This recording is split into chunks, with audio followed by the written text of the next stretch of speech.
The following is a conversation that I had with my good buddy and lead singer of the band Burial at Sea, Mick Sawyer.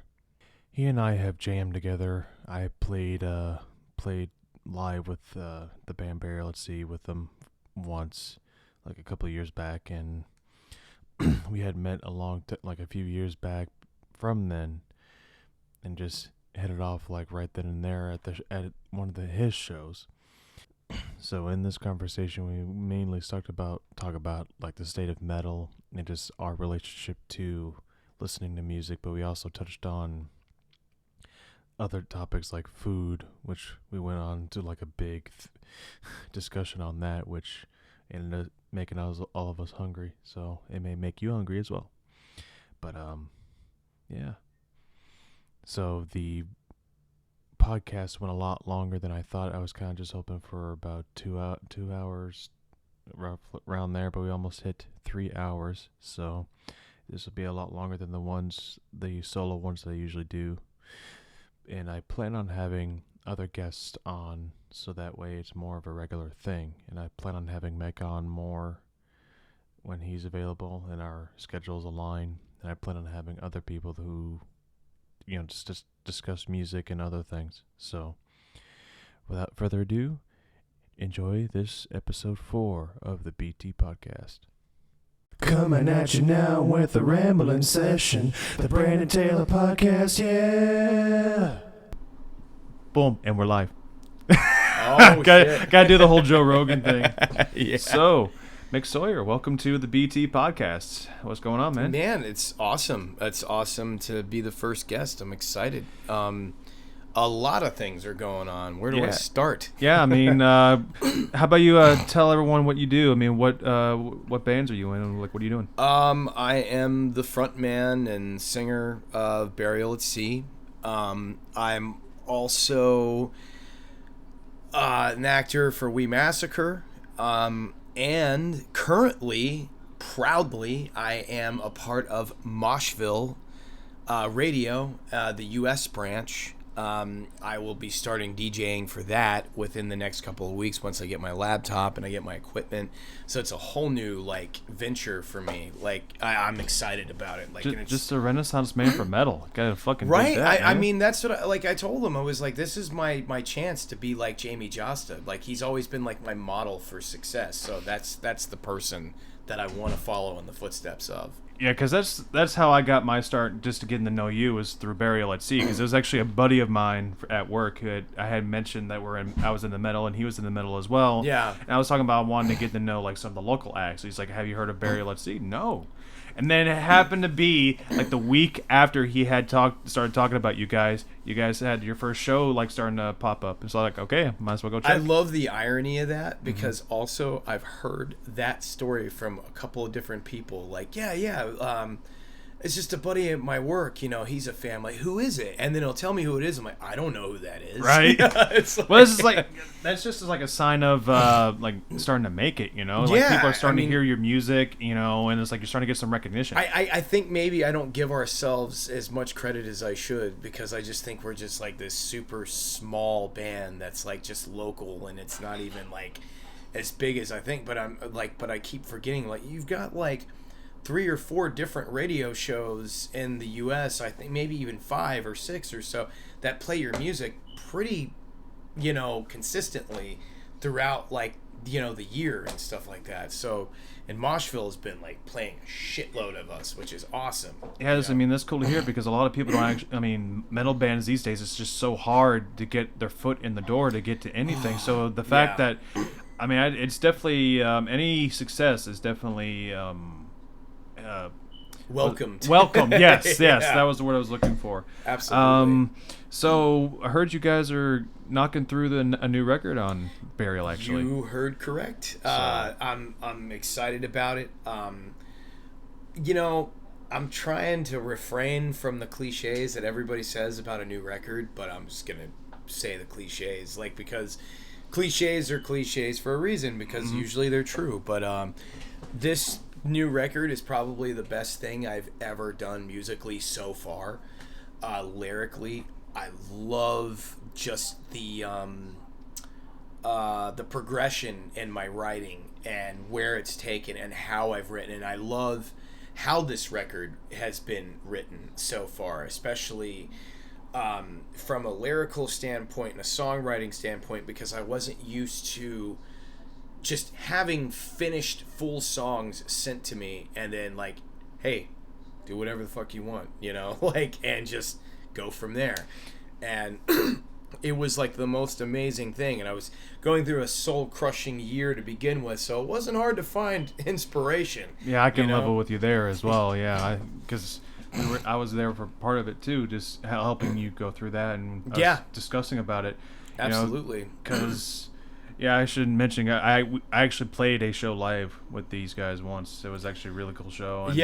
And, I was just the circumstances around it. I wish it was a bit better, but because the stuff you played so far for the second record, it definitely shows that how much you guys have progressed just as a unit, and just how much you are like so into it. Because the inspiration, the fire, oh my god, through the record so far. Awesome to hear that, because a lot of people that have heard the 2 new singles that have dropped, I think I've heard one person shit on it, and everybody else, like the majority, have been like, these are fucking amazing. Like, I love what you guys are doing. I can't wait for this new record to come out. Like, I'm super stoked. Like, really proud. And I think it's going to be, I keep telling, Mike, I was like, this is going to be our impossibility of reason. This is going to be our demanufacture or our vulgar display of power, and it's, especially when you hear Escape Conversion. Oh yeah, I love that song. To me, it's like the next step in the sound that you guys are trying to achieve. Yeah, and it definitely shows. It even has like remnants of the first record, which, like me, I was a huge fan of the first record. Oh yeah, of course. And the fact that you had a big name behind mixing and mastering that, Rob Arnold of Chimera fame. Yes. I mean, he made that record sound fantastic. Oh my god, yeah. The mixing and mastering, everything. Like, everything that he contributed was amazing. It's just funny because I name dropped the shit out of it, but no one ever knows. Like, it's the weirdest thing. Like, and it's kind of gratifying because it's like, oh, well, we didn't know that Rob from Chimera was on there, but we just love the music. And it's awesome. I'm like, wow, that's kind of amazing, like, it kind of makes you feel good, like, oh, so we played more of a role in it than we thought we did. Well, because it just goes to show you that the music can stand on its own. That you don't have to have a big name behind it to get people interested in it. It has enough fire behind it to where people are like, hey, this is fucking awesome. I'm going to stick around and listen to it. Exactly, and that's awesome. That's awesome.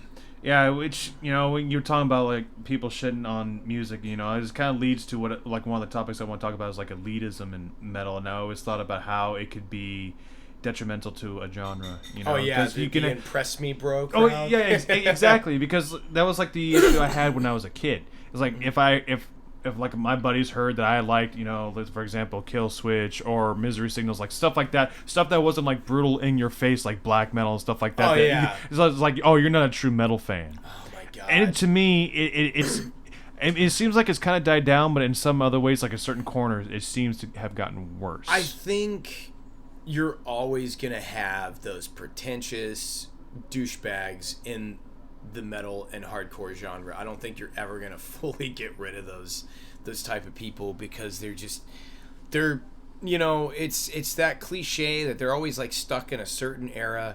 And yeah, I it's always been a part of metal culture that I can't stand.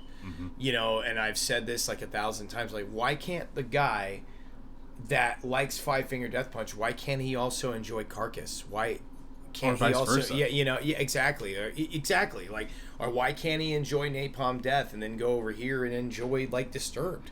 Who cares?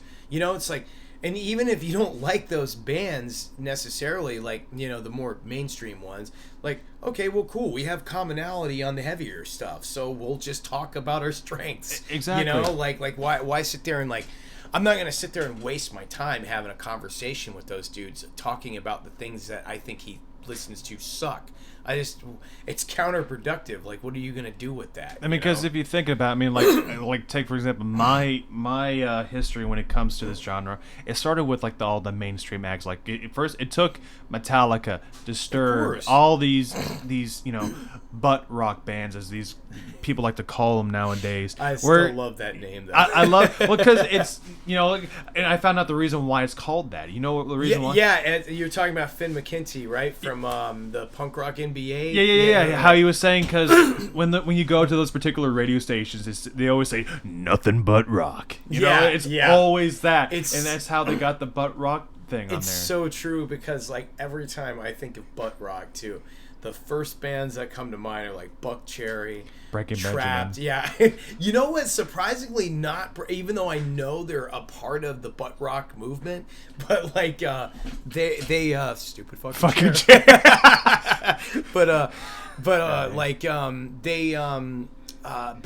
I think of, what I associate with that word is like Shine Down, Stained. Yeah, Stained. Oh my God, what's I'm trying to think.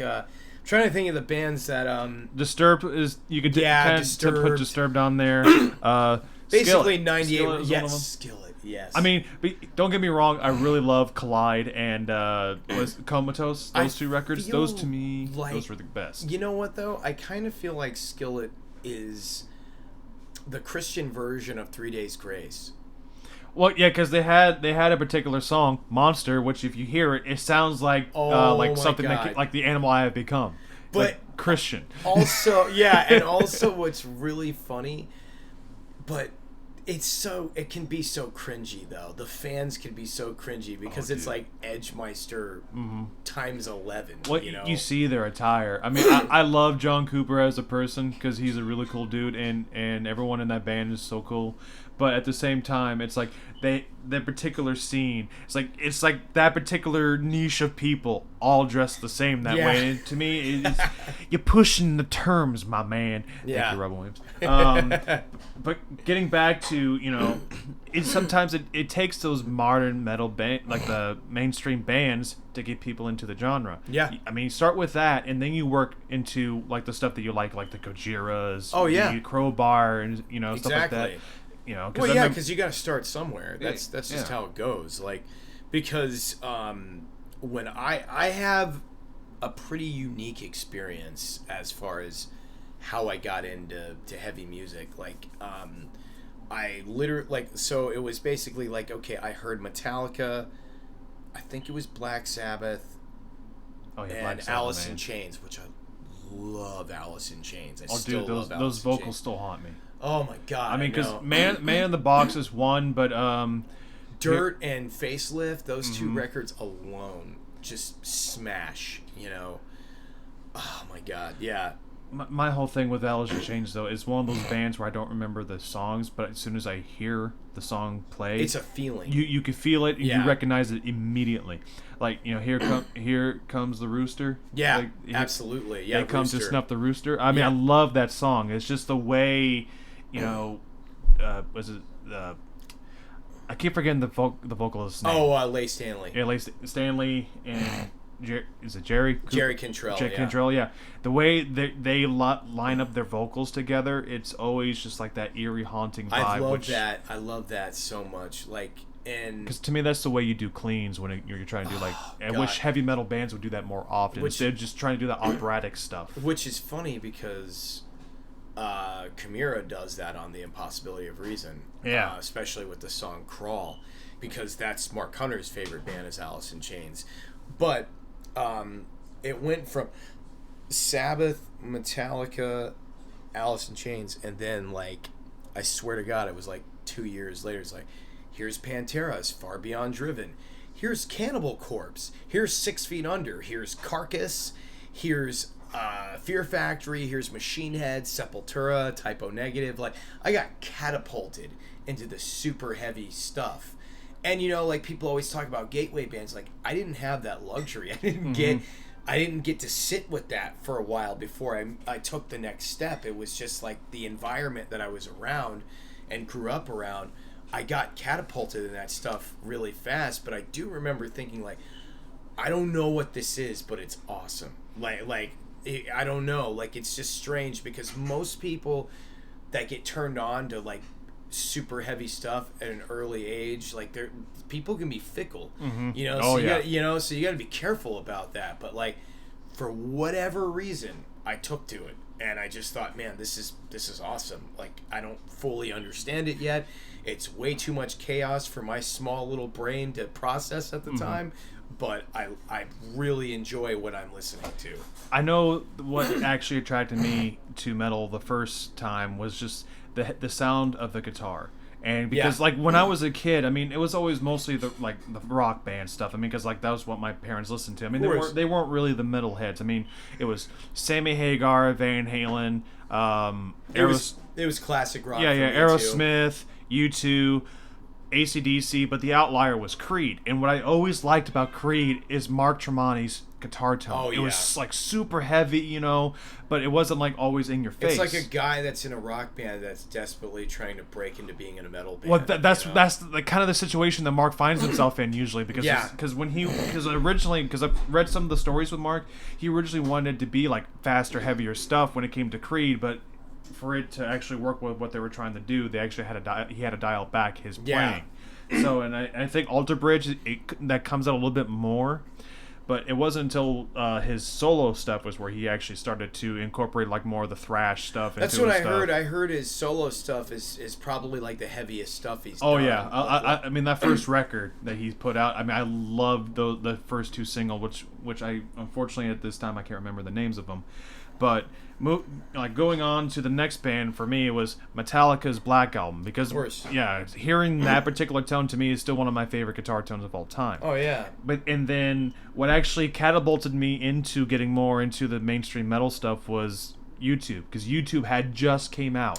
It was 2005. 2005, 06. Because I was asking my dad, I want to hear more of this. You know, how can I look at more of this? Oh, go online and look it up yourself. Okay, so what? So when I was a kid, I mean, I was into anime and stuff like that as well. So what actually, how I found a lot of my listening ears during that time was called anime music videos, which someone would actually take music from. I know what you're talking about, because I'd seen some of those things, like when Killswitch's As Daylight Dies album came out. They were doing that, like doing anime videos and putting their songs over it. So well, all the Naruto videos that had the Trapped Headstrong, like all these different ones, which I'm like, I mean, at the time when I first heard that song, I was like, yeah, this is fucking cool. It's so like rhythmic and melodic and stuff like that. Well, not really melodic, but it's okay. We're allowed to like bad shit because we were young. well, because after that, it went straight into Linkin Park. What was it?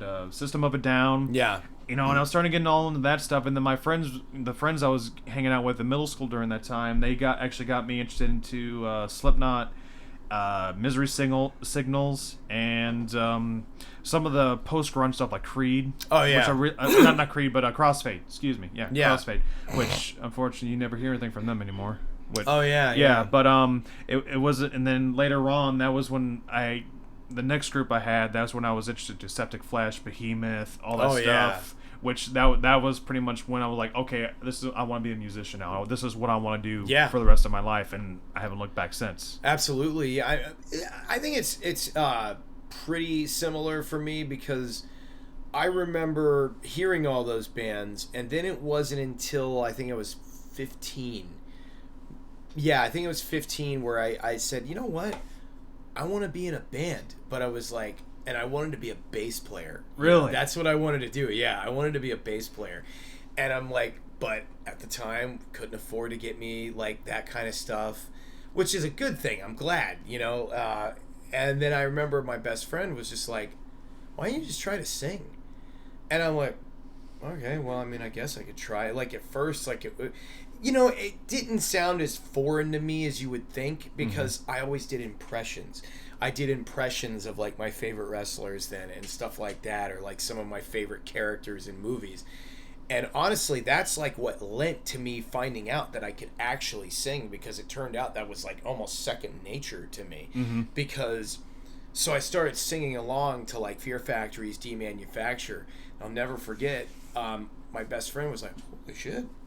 Wow, you can actually do this." And I'm like, "I guess I can." And he was like, "Dude, just keep doing it." Like basically his encouragement is also what just kind of like made me keep with it. Like I don't think he knows that, but yeah, like so I just started like consuming as much at once, because like it's different when you are a listener and a fan, and then you're the listener and fan that's transitioning into being a musician and a vocalist, and then all that stuff becomes kind of like your homework. And you put together you stockpile like your set list of songs that you're going to practice on and stuff like that. And I remember every time for, oh my god, every day almost, I had a little CD player, a little stereo that I would put in the bathroom with me, and I would have a set list of songs that I would sing. And I remember it was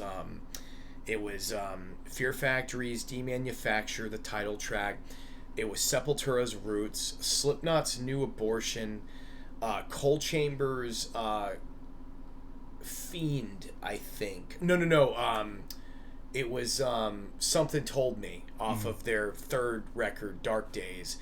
And I'm trying to remember what other... I remember those... Oh, Soulfly's Eye for an Eye. Okay. And I remember like those were the songs that I would practice to. Oh, and Chimera's Let Go off of Pass Out of Existence. And I used to practice to those songs regularly, like almost every day, just to work on my vocals. And then it's like, hey, check out Hatebreed, and then I heard Perseverance, so then I started working in like the title track of that. I always got stuck like loving title tracks, like The Impossibility of Reason, the title track for that, literally like one of the most badass songs on that record, especially that fucking chorus, "You fall face down, on the side of yourself. Yeah. No one to back you up." And that riff. Like, sorry, I'm jamming out. But like, well, yeah, because I actually personally like Lumps off that. That's a great one too. That's actually my favorite song off Pass Out. Well, because the first time I actually heard that song was when Rob on his YouTube channel, he was playing it through like a bunch, like a melody that trip riff with that too. Oh my god, that's so sick. And even though it's like their first record, I really like the guitar tone on that. You know what's weird? Like, that one grew on me. I didn't like it that much at first. Okay, it's between that one and Resurrection are my two favorite guitar tones, with Impossibility being right behind it. I mean, I understand Resurrection, but I'm kind of shocked that you would say that that Pass Out would be one of your favorite guitar tones.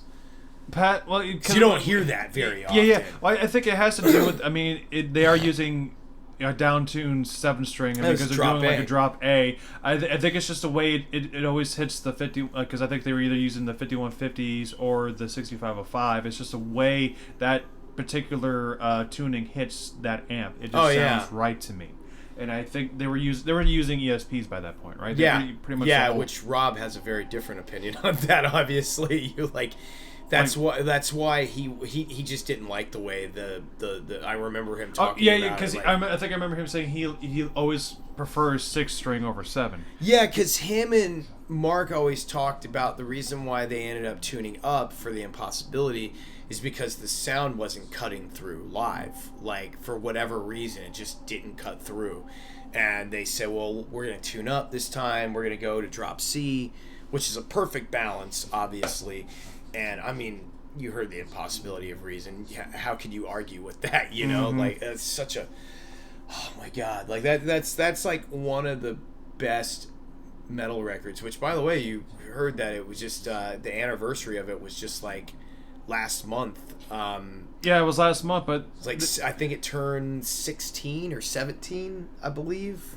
I mean, because they're not doing any re-releases of that one, right? It's just Resurrection and right now they're not, but they are working towards doing like because they're doing vinyls and it's the vinyl. Yeah, releases. you heard about that. They just did the Infection, Age of Hell, Age of Hell, and then they're doing the Infection. I think they're doing they said if the Age of Hell does well.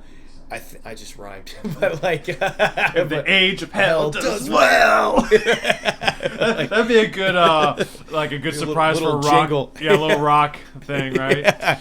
But I think they said if that does well, then it's just gonna like it's like almost like they sound like they're gonna go backwards with the albums for vinyls, like. Well, because I think I remember Mark saying he has some control of it, but it's more of the label that's kind of saying we want to do it this way and all that. Which I'm gonna buy the shit out of that Impossibility of Reason vinyl when it comes out. Oh, dude, I'm the same way, but I kind of like what they're doing with Age of Hell because because it reminds me of like the Doom 3 pentagram because that's kind of what they were doing with it. And I think it's like I think they're going colored with their vinyls if I remember correctly. Like an orange. Think so. Yeah, I think so. Because I'm all about colored vinyl because I actually do have the Septic Flesh's Ophidian Will reissue, nice. which is a trans red. Oh my god, that's dude. cool. That's cool. Like I gotta show you my demanufactured vinyl. Oh yeah, then. Okay, we're gonna have to choose a day to show off records. Okay. Yeah, for sure. Yeah. Mine's very modest though. Like I got like 3 or maybe 4. Vinyl records, and that's it. Like, yeah, I kind of just have my one right now, but I'm slowly going to be adding to it because my main thing is I don't have the room for a vinyl player. I just don't have the room yet. But once I get my own place, I'm going to be putting that, and I'm going to try. Are you going to get them framed? I'm going to get them framed for one thing, but second of all, too, I'm going to soundproof a particular part of the apartment and then have it to where I can have a sound system in there. That's a great idea. I'm going to fucking do it. I'm going to find a way to do it. I think I'm going to have to come over and jam out. Hell, you do. Hell yeah. So we've talked about, kind of like the elitism and stuff like that. I kind of want to go back to that because I want to lead to my second thought was that with elitism kind of gone the way it has pretty much caused like some of the genres just kind of start sounding the same, and or the fact that they don't sound like what they used to. Take for example the what we find metalcore to be in this day and age, because like take for example like some of the bands like Thornhill was the first name I come up with for metalcore, where it sounds like they're doing like their own version of gent, but adding like kind of like a metalcore vibe to it. Yeah. Instead of having metalcore being the core. It's not. The metalcore is not the core. Metal's not the core. Is now gent has like gotten its hands into every single genre now. Yeah, for sure. I mean, I'm all for like that rhythmic style, but not be so fucking binary. Well, here's the thing that's annoying about gent is, and like I remember they were doing an interview with Dino when Genexus came out. And they're like, oh, Dino's doing gent now. I'm like, dude, are you kidding me? Like, Dino's been writing like this since like Obsolete and Demanufactured. Do I have to bring up Self-Bias Resistor in that beginning riff? Just holding on the two. And I think me and you've had this conversation before when we talk about gent. Why is Fear Factory not mentioned in there? Yeah. They can lie all they want. I don't believe them. They always say it's Meshuggah and Dream Theater, which I believe that. But it's like, Fear Factory is a big influence, but we won't mention it. I don't know if I could put Dream Theater in there, because to me they put a lot of melody in there. They said the progressiveness of gent is why Dream Theater is such a big influence. But for me, I always think that gent just takes progressive metal tendencies to it, but it's not. I've never classified full-fledged progressive definitely metal. Not, because to me, progressive. I mean, I think of Queensryche. Queensryche, Dream Theater, but it's like they're very technical. They're very theory proficient. Yeah. And what gent I think takes away from it is the odd time signatures. Which I think which is obviously taken from Meshuggah. In every single genre, even some of the thrash stuff. I mean, it's cool to have it, but don't have it in every single song. I mean, because then it comes. Yeah, I agree. Like, honestly, I think Meshuggah kind of does it best. Yeah, let them do it. Them and Periphery. Yeah, Periphery is just. I mean, that's the guitar player's band. Well, and that was the thing. I got turned on to Periphery because I got to give my buddy Greg from War with Cinema a shout out. He had turned me on to him like 10, 11 years ago, and he was like, I know you love Fear Factory so much, you'll enjoy Periphery, which was a great, suggestion, obviously, because, and that's where I kind of came to the conclusion, like, Jint does a lot of syncopated stuff. Mm-hmm. Which Meshuggah wasn't doing that at the time. Like, I mean, they started to, like, with Destroy, Erase, and Improve, but even they had said that Demanufacture had a big influence on them, like, during that time when they started to make the transition to using 7 strings and doing, like, the syncopated stuff. Like, Meshuggah started, a lot of people don't realize, like, how much of an influence Fear Factory had on Meshuggah. Yeah, because I would always go to say that Fear Factory was the beginning. Meshuggah was the one to perfect the gent sound. Exactly. Because they because they're the ones who actually popularized. I know that was a word that was so tough for me to say too. But it popularized the H string because it was between I think it was that particular band that actually got me into figuring out what H strings were. Yeah. Because at the time, I mean, I'm like pretty much most guitar players. So it's like I never heard of an 8-string. I mean, 7-string, yeah. Because Dino started using it. Wasn't he didn't first use it in Fear Factory. He used it for his other band, Divine Heresy. Yeah, because I know strictly Demanufacture is all 6-string because it's all in C. Yeah, which is crazy. It's crazy to me that's in C. Like some people said it was in drop B. I mean, it may be. I would have to go back and listen to some of the other stuff. But like, if I hear like Self-Biased Resistor or Zero Gravity. Oh, Zero Signal. Zero Signal. I don't know why I want to say Zero Gravity. I think I'm mixing it with another song. But yeah, those two particular songs is like I always that you can easily play it in C tuning. And you'd be able to hit every single note. And that oh my god, it's like all about tone. Riffs for it's true. I agree. Like I love a great guitar tone. As a singer, the one thing that always draws me to a band is riffs and tone. Exactly. First thing. That's pretty much me too. Like because if somebody's like, if like the singer's not that great, like I don't really care about that. Like if they're making badass music, I can usually not worry about the vocals that much unless they're really, really bad. Like they're trying to be.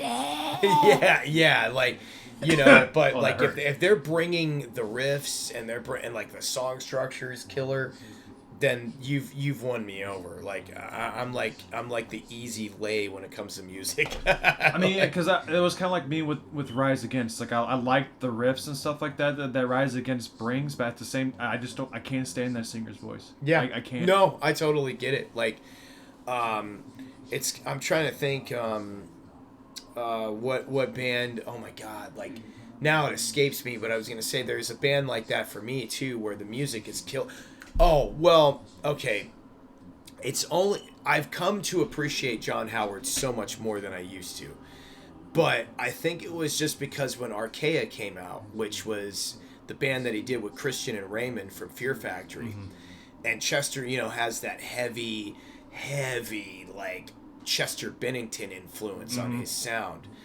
And to me, I'm like, God damn it. Like, don't put your Chester Linkin Park shit in my Fear Factory. That was like kind of like my my perception of it. And like I love like that record and I love John Howard, but I don't like those two mixed together. It's like, oh, I love chocolate, but don't put peanut butter in it, I mean, but that's like one of the things. Some people like it, some people don't. Yeah, and I actually did not recognize how close John and Chester's voice was until John actually did a cover of "Crawling" after Chester's passing. Yeah, I was like, oh my god. But then I went back because I actually heard about Threat Signal through the Reform on Ultimate Guitar way back in the day. Yeah, and it was I think from Vigilance.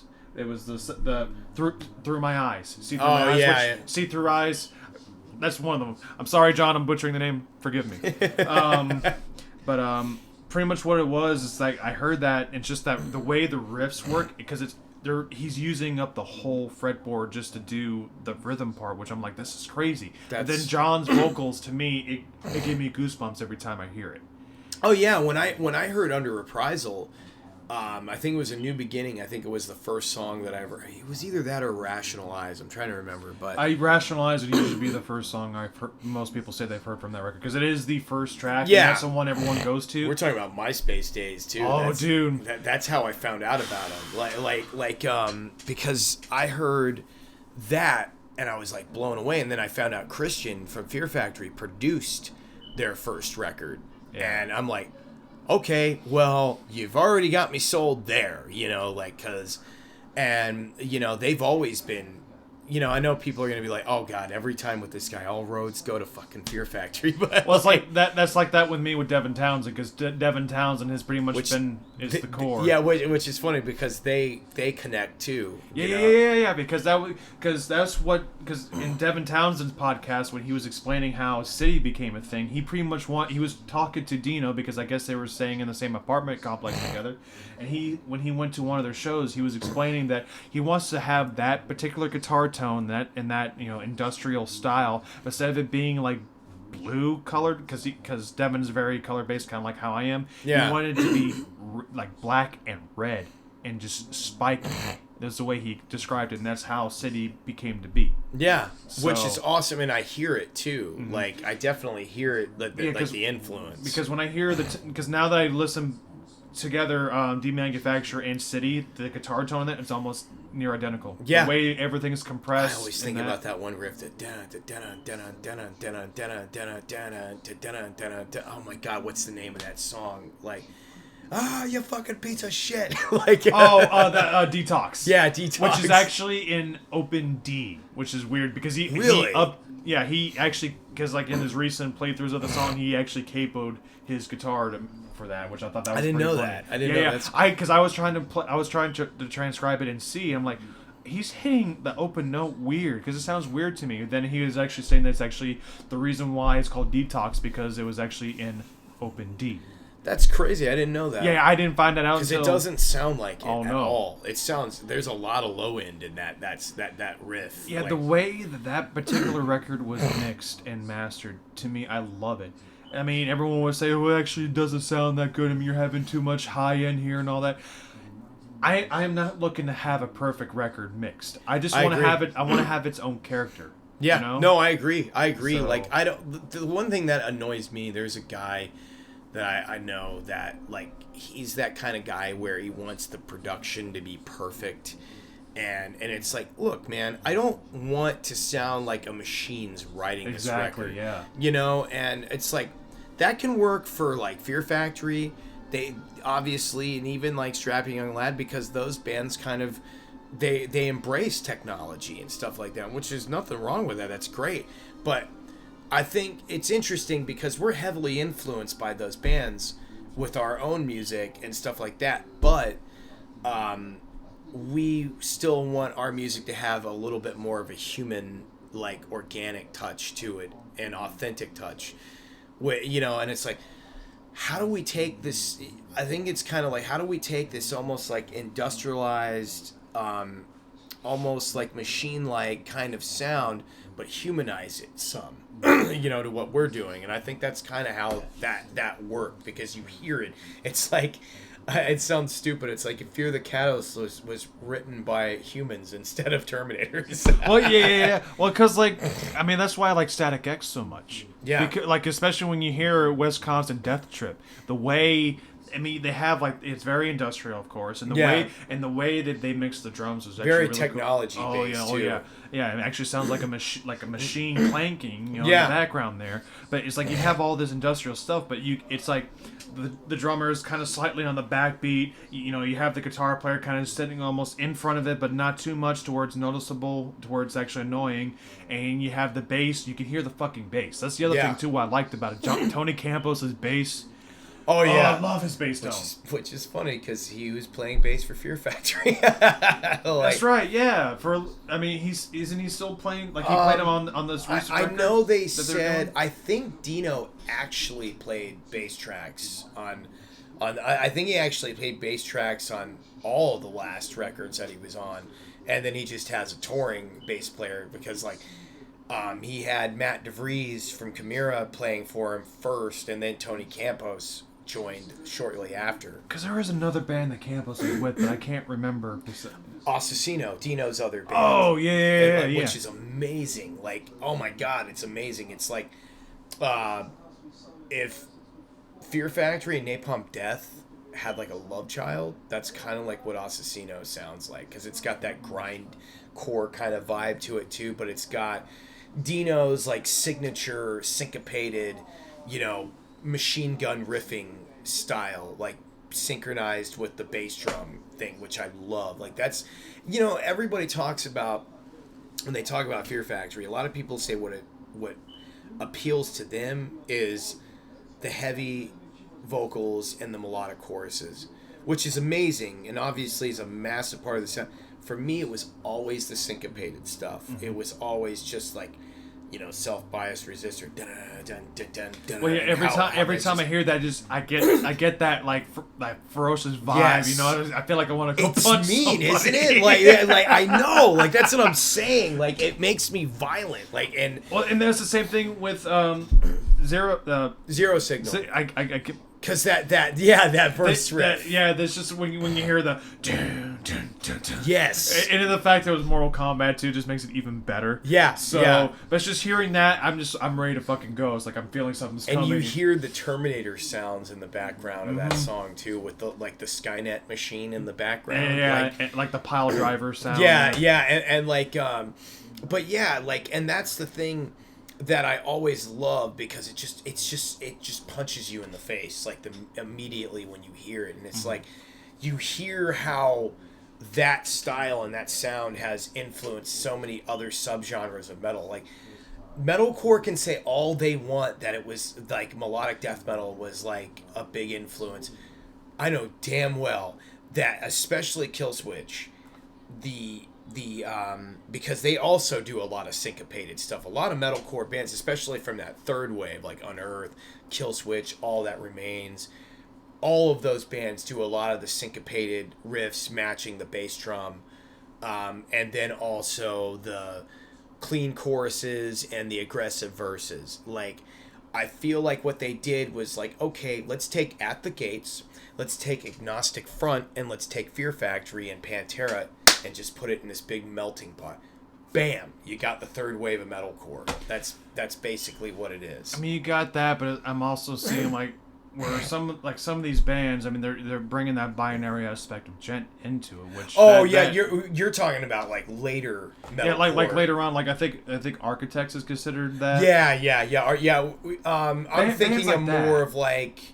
I'm thinking about more of like from 2002 through like 2007, 2008. Yeah, to me, era. I think to me that's like the golden age of metalcore. Yeah, for sure. Is that, but then it's like right after that, that's when it takes the deathcore started coming in around 2008, and gent, like both of those two genres started coming in around the same time and like blowing up. So it's like almost simultaneous. Like you had Periphery over here, and you had Whitechapel over here. Yeah, and then you're having some of these bands that they kind of have both aspects, but then they're just labeled metalcore. But to me, it's like it does it an injustice to what is behind the name metalcore from what it has. I mean, like you listen to like I keep bringing up Thornhill, because I mean, as much as I love Thornhill, it's just you listen to that and what like Killswitch Engage did, Misery Signals did back in the day. Yeah. It's just completely different. Oh yeah, absolutely. I mean, well, no, the other thing that I always think about, even though yes, I know they are metalcore bands,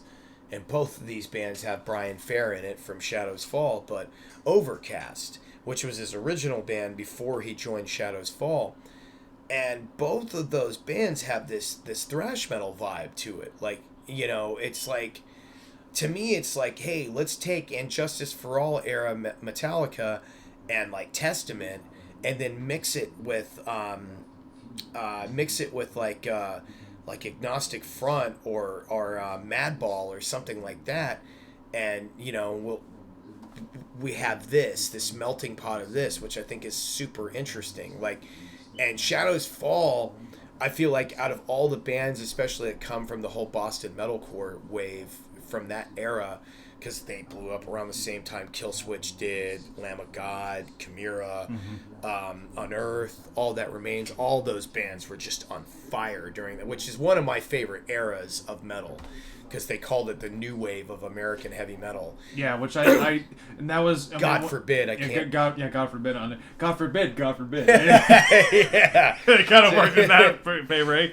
But because that was when I was starting getting into metal, but that was also when the elitists were starting to come in. No, that's not real metal. It's not, my God, it's not yes. Megadeth and stuff like that. So so my experience with that has kind of gotten slightly tarnished. It means like I liked Lamb of God when I first heard it, but at the same time, I was like one of those kids who was trying to fit in the circle that I was kind of running with at the time. That it's like you either listen to these bands or you're kind of out of it.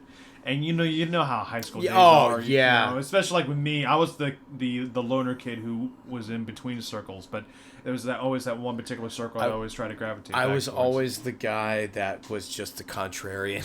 Yeah, like I just didn't care. I was that kind of person, like, and I get it, like, I understand because everybody's upbringing is different, but like, I'm like, no, I fucking like what I like. I don't give a shit if you don't like it. You know, that's like, I've finally gotten to that stage in my thought process. Yeah, now. I'm gonna like what I like now. Yeah, exactly, and you know, which is obvious now, but like at that time, I can understand it to a certain extent, but it was just like, God, you know, if I just would have tried to fit in, I would have like gotten a lot less fights. Yeah, exactly, right. Like, but not like physical fights, but just like verbal fights. But you at the know, same time, it closes your mind to other things. Yeah. Too. So I could have all these bands I could have gone into sooner. Like take for example Chimera. It took you actually telling me to go listen to Resurrection. Yeah. For me, I'm like, this is probably my favorite band next to Devin Townsend and Metallica at this current moment. Which is amazing to me. Like that, like to me, like when I turned you on to them and then hearing like your reaction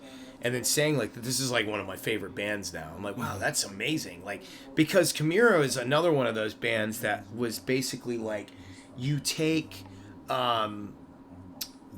like, which they were also obviously heavily influenced by Metallica, Fear Factory, Pantera. Well, you notice that there's like a commonality with these particular bands that become great is that they're a melting pot. They don't try to sound like one thing. Exactly. They try to let things be natural and actually play the things that influence you. Are you right? Yeah, you know what's you know what's interesting to me is I love how a lot of our favorite bands are influenced by a lot of our favorite bands. You know like what even I mean? going to like Gojira. I mean, because they're influenced by Metallica, but they're also influenced by Neurosis, Crowbar, Sepultura, all these bands. It's like a Morbid Angel. I can't forget Morbid Angel because that's an obvious influence. Oh, like sure. especially when you hear their first two records. Like I hear Morbid Angel like riffs for days. Like especially like Domination and stuff like that. But yeah, for sure, I agree. Like, continue though. It seems like like a band's gonna be like the next big thing is like because they're taking what everyone likes in this particular stage, but they're just taking all that and it's like, hey, we're gonna make it evolve into the next thing. Well, that's kind of what we did. I think every band does it. You do it with Delphic, we do it with Burial and stuff like that. Well, which perfect segue. Maybe it's a little too early to say it, but I'm just too excited about it. Like I want to like say it now, but we should talk about the project that we are going to be starting eventually. You ready to talk about it? I am. I'm excited about it. So, ladies and gentlemen, as you know, with this, I've been usually just posting stuff for Delphic Argonauts, but I am now, I guess, going live with the fact that I'm going to be in a project with good old Mick Sawyer here and our buddy Mike Core on drums, and the band is going to be called Visions of Violence. Yes. And the stuff that we're already been trying to mess with recently, it's going to be nuts, dog. It's going to be nuts. It's going to be crazy. It's going to be crazy. Cray? Can we say no? Get that shit out of here. But yeah, I mean, you want to explain how that got started? I mean, what brought that to fruition? I think what it was, because I was thinking, well, because Dana, our guitar player for Burial, he lives in South Carolina, so obviously live shows are going to be pretty limited. and I was just thinking, like, also, I think one of the big motivations is because Burial kind of has a set sound, and we try not to deviate too much from it. You know, like, we kind of treat it like the same way that Hatebreed and Lamb of God treats their sound. Like, okay, well, this is what worked for us. You know, we can expand and do and experiment a little bit, but we kind of want to keep that same consistency. Core sound to it, yeah, exactly. And then it was like, and then I thought, because when you were playing for Burial for that short period of time, I kept thinking, like, fuck, man, you know, we had such a natural, like, organic chemistry together when we got in that room and jammed. Like, and to me, that was the funnest I had in years, being in a room with other people. That's with the same other thing music, for me. you know, like, and especially a guitar player, like, because, you know, and you just were like, you know, the riff beast. You were just never had a shortage of riffs. So every time we're in there, we're working on stuff, it's like how easily the song process flowed when we were writing. It was just unfortunate that it had to be with Burial because of just what we were up against, what we were trying to achieve.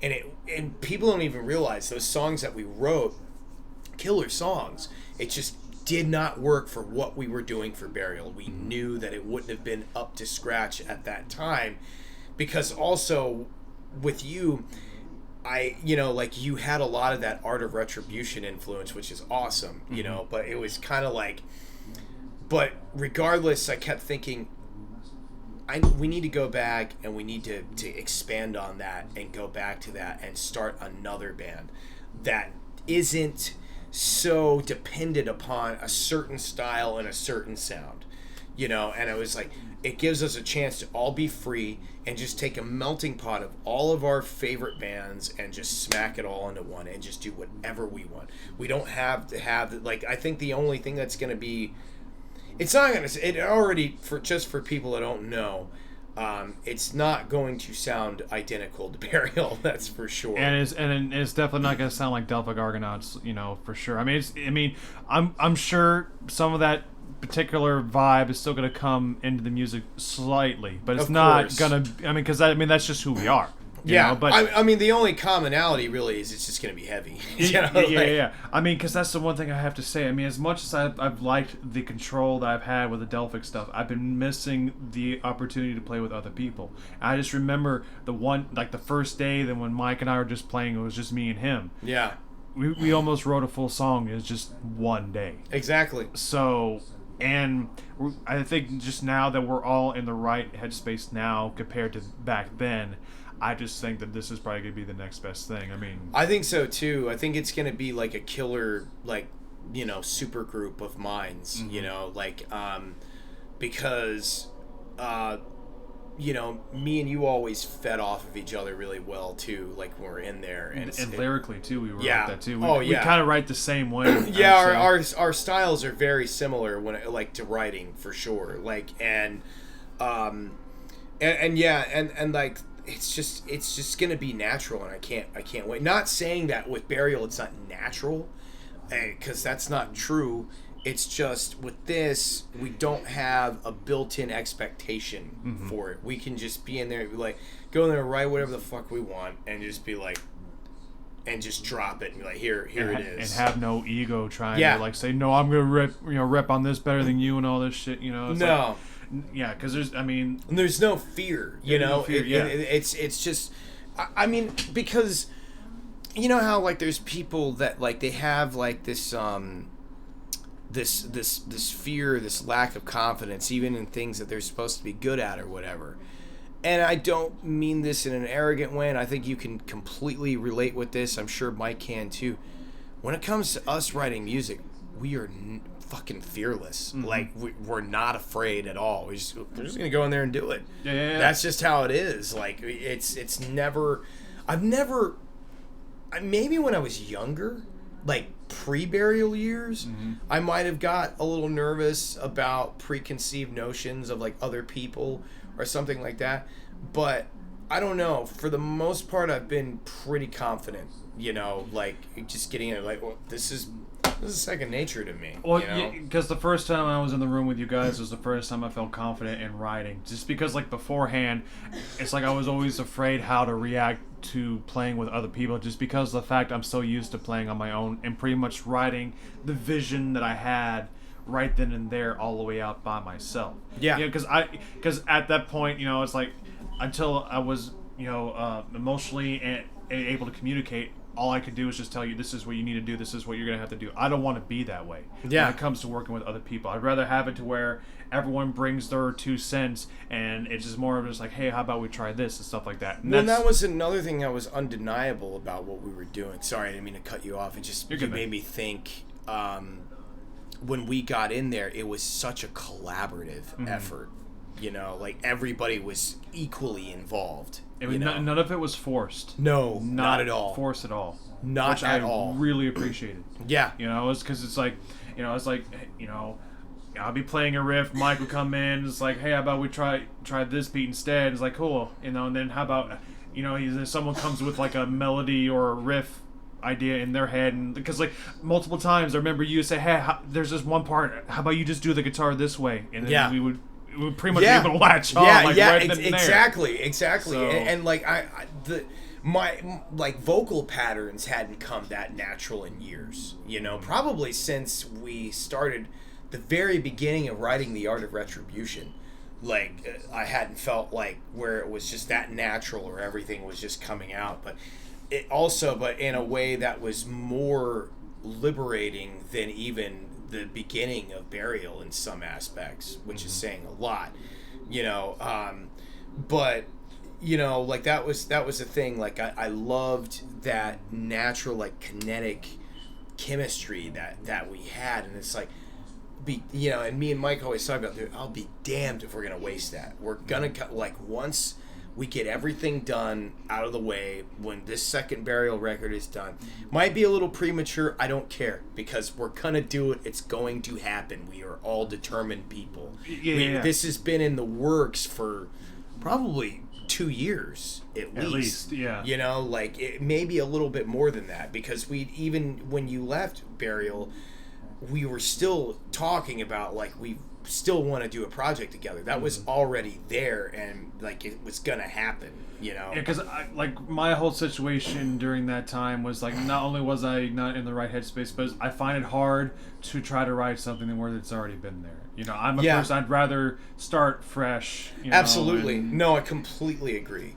So I think you know, Dana was just better equipped for that specific role. Well, because he's pretty much been there from the beginning, right? Yeah, pretty much. I think that was my issue, because I think it was pretty much after like a good year after you guys had released the record, right? Because when was our episode? When you first saw us, it had been about a year that since the first record had came out, which is crazy because this August will be the 4-year anniversary of the Art of Retribution. That's fucking insane. 4 years, dude. 4 years. God. Like, and it's even crazier to me because next year it'll be 5 years, you know, like half of a decade. Well, that's gonna be this. I'm gonna be encountering that with the New Dogs Rising EP for Delphic, because it was like, you know, because it was released, you know, like what, last month or something like that, and then it'll be like that with me. But you know, exactly. Just going, you know, just continuing on. What I'm looking forward to with this particular project is just being able to play live with you guys again. Because even though the circumstances outside of that whole thing that was going on, I was still able to, being on stage with you guys on there, you know, up there playing those songs. It was probably the best moment I had playing music in general. Because I you know, I feel like I never articulated this enough. I had a lot of fun at that show. I really did. It was just so many other things that were going on in my life personally. I couldn't properly like articulate that or express that at the time because I was under just so much stress on so many different levels. And it's like, damn, man, you know, it's kind of like one of those things when you know you did something good, but you did not stop to smell the roses. It's just like a blur. Yeah. It was a blur. I can only remember certain parts of being up on stage, and it takes me looking at some of the videos, like some of the guys who were there at the show. I was like, oh, I did that. Oh shit, I don't even remember that. Yeah. Because the other issue I was having too, that show, I just remember the my dean at the time, my main acts during that time, like the solder, whoever owned the guitar before me did not solder properly. Oh, So, I remember that. I remember like the strap broke. Yeah. No, it wasn't the strap. It was the three-way toggle. Oh. It wasn't making the connection. So on the very last song, I had to switch over to my backup. That's right. Which was sad because I was getting so used to that particular tone, but it all worked out. Yeah. Because playing. I just love playing Fear the Catalyst. Just playing that live, dude. Yeah. Gushing over that shit. It was The Betrayed. Yeah. That was the song where I had to switch over. But I was actually surprisingly pleased how the passive sound with that. It's funny too because that's another song that's like I think a fan favorite for a lot of people. I always kind of look at it. That's like our version of like a Power Trip or a Pure Hatred, and like. Which, the one thing that blew my mind about you being such a fan of the first record, and you, like, one of your favorite songs is actually one of my favorite songs on the record. It's one of our deep cuts, The Resistance. Mm-hmm. And I was like, man, that's cool, because I always felt like that song just was so underrated. Like, it was such a well-written song. Like, we call it the triple part breakdown in that song, because that breakdown was obviously influenced by Unearthed. Like, that was intentional though. Like, in the syncopated stuff in the beginning. Yeah.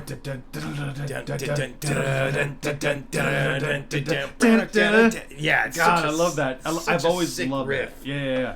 I mean, the riffs on there were always good, and that was always a highlight for me. And it makes me surprised that that's actually considered a deep cut. Yeah, I mean, because I do remember though.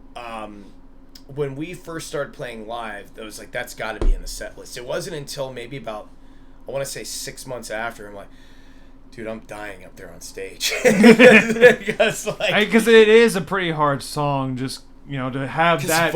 You have to have crazy vocal endurance for that song. Like, it makes me think of the story that Mark Hunter talked about with Chimera on their EP, which didn't make their EP, but they wrote a song called Refuse to See. And he was talking about how he wrote too much vocals for that song. And I remember seeing this video from a long time ago when Mark had like bleached blonde hair, like the dreads, and it was still kind of coming out of the nu metal phase. And it was them playing that song and Mark Hunter just lying up there on stage, like all the fans singing along to the song, and I'm like, that was almost me with The Resistance, like, and then I love Mark so much. Dude, he's such a cool dude. And then like the only other time that happened was in my older band, Craving the Kill. We had a song called Butchered.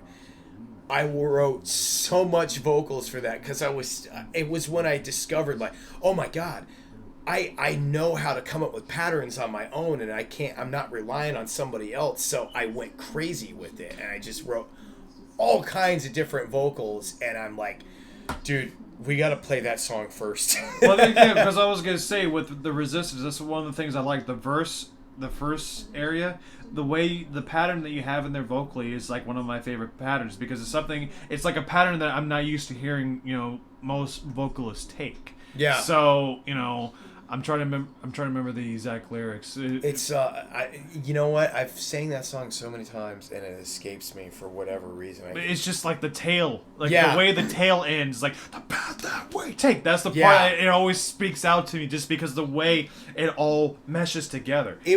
It was our original guitar player that had a hand in that, and it was me. Like, as far as the patterns go, that particular pattern I really like a lot. That's awesome. Like, the one thing that always kind of made me, I'd heard this from a lot of musicians that I'd worked with. They'd always told me, you have a very rhythmic voice. Like, as far as, like, my patterns and the way I write. Well, and it's like, well, yeah, because I always kind of base my patterns. I mean, it's not like it's unique, but I always base my patterns off of what the rhythm dictates and the riffs and the drums. And That's just kind of the way I do it too. yeah, But to me, it's simple. It's not that it's simpler. It's just like you get the vibe better. Like Yeah. it gets you to where you want to move your head a particular way. Exactly. And then that's one of the reasons why I gravitate towards your music, because you fall in that category where you have the vibe, but you also have the body movement.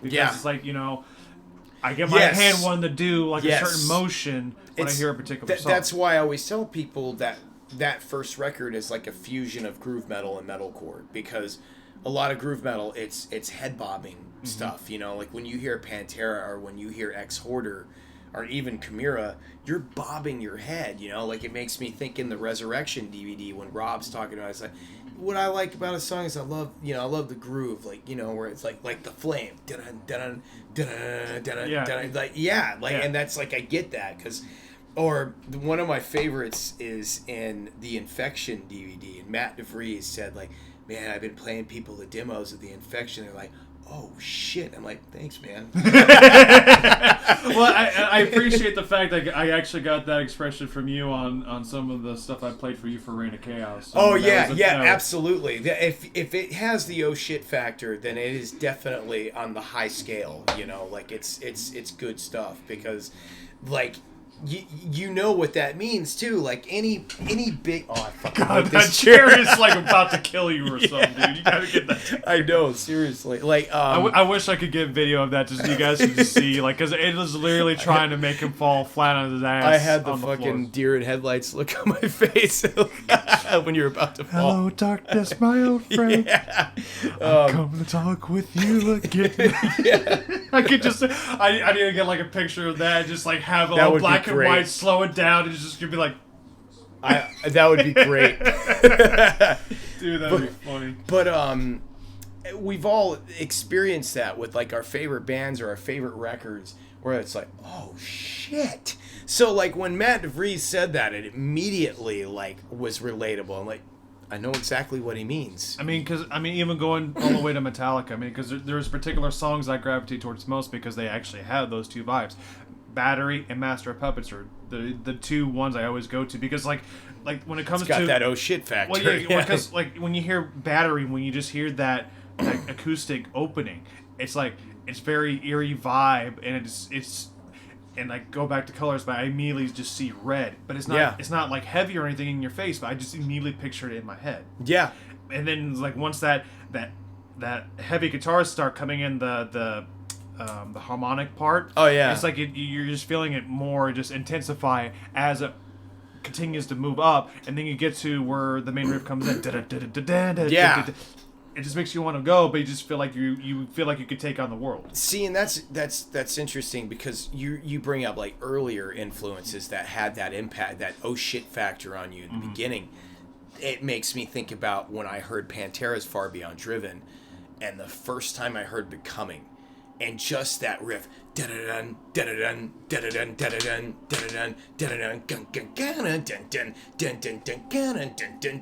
I remember just thinking, like, God damn, that is sick. Like that riff, that, oh my God, like, and then even just for the verse riff, and I feel like verse riffs don't get the love they deserve. Oh no, and that's what I excel at writing is verse riffs. Yeah. I can't write a chorus to save my life unless I really, really work on it, but verse riff come natural. Yeah, exactly. Because like I hear like rhythms that are played for like solo parts in songs where I'm thinking, that would have been a fucking killer verse riff. Why didn't you use that? Fuck. Like, I'm all about verse riffs, dude. I will listen to that. Same here. Yeah. Same here. Like we completely 100% agree on that. Like, yeah, I think very underrated.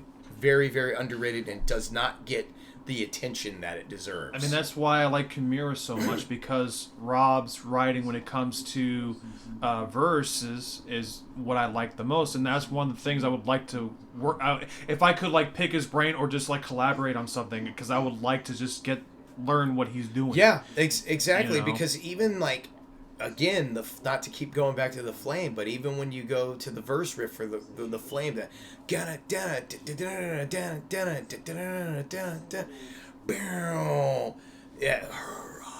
so bad. Well, because that's with me with clination and clinization, yeah. I always think clination. Yeah. I'm not pronouncing the S, but yeah, clinization and then pleasure and pain. Those are the two ones that go. What's the one song that I always keep forgetting the name?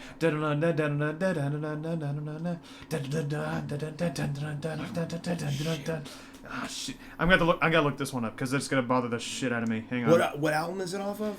I want to say it's off of Impossibility. If I look it up and I see it, I'll... Overlooked. Is it one of the last tracks on the record? No. Okay, never mind. Maybe you're thinking of Power Trip. Whoa.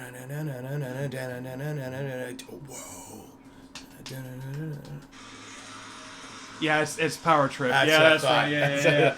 Yes, because the verse riff is sick in there. Mm-hmm. You're like, yes. It took me so long to figure out what that song was because it's like one of the ones it's on because I always put Kimura on shuffle and I always let it play and then I'll hear that song come up and I'm like, I need to listen to that song more and I don't and I always regret it and now it's like now you know and you know what's funny about that too is one of my favorite parts in that song is the solo, but not the solo. The solo is great. Don't get me wrong. No disrespect, Rob. Just so you know, that solo is fucking rips. But that verse, that rhythm behind it is amazing. That's another thing. I'm a big fan of badass rhythms that are behind a ripping solo. Which, because another example for that for me is Five Magics from Megadeth. Yeah. Because it's just that riff that he has under, which his solo on there, Dave Mustaine's solo on there is crazy. I love that sound, but it's just that whole rhythmic part of Five Magics is just one of my favorites. Oh yeah, like I have to find this song. It's from God Forbid. It was off their Equilibrium album. There's a song on there that's I think it's called Move On. Of course, when I go and look it up, I remember the fucking name. But that's usually how it goes, right? Because it's like your brain is trying to go through it, and then it's like you're picturing it, and you're actually moving through, trying to find something you actually think it Yeah, it is Move On, and there's this killer rhythm that's played behind this solo, and it's like. And I'm like, man, fuck, that would have been a cool verse riff. It's a cool rhythm for that solo, but man, those are like those riffs like that, especially where it's. And I'm just obviously, if people are listening to this by now, I'm a sucker for syncopated stuff, like. Mm-hmm.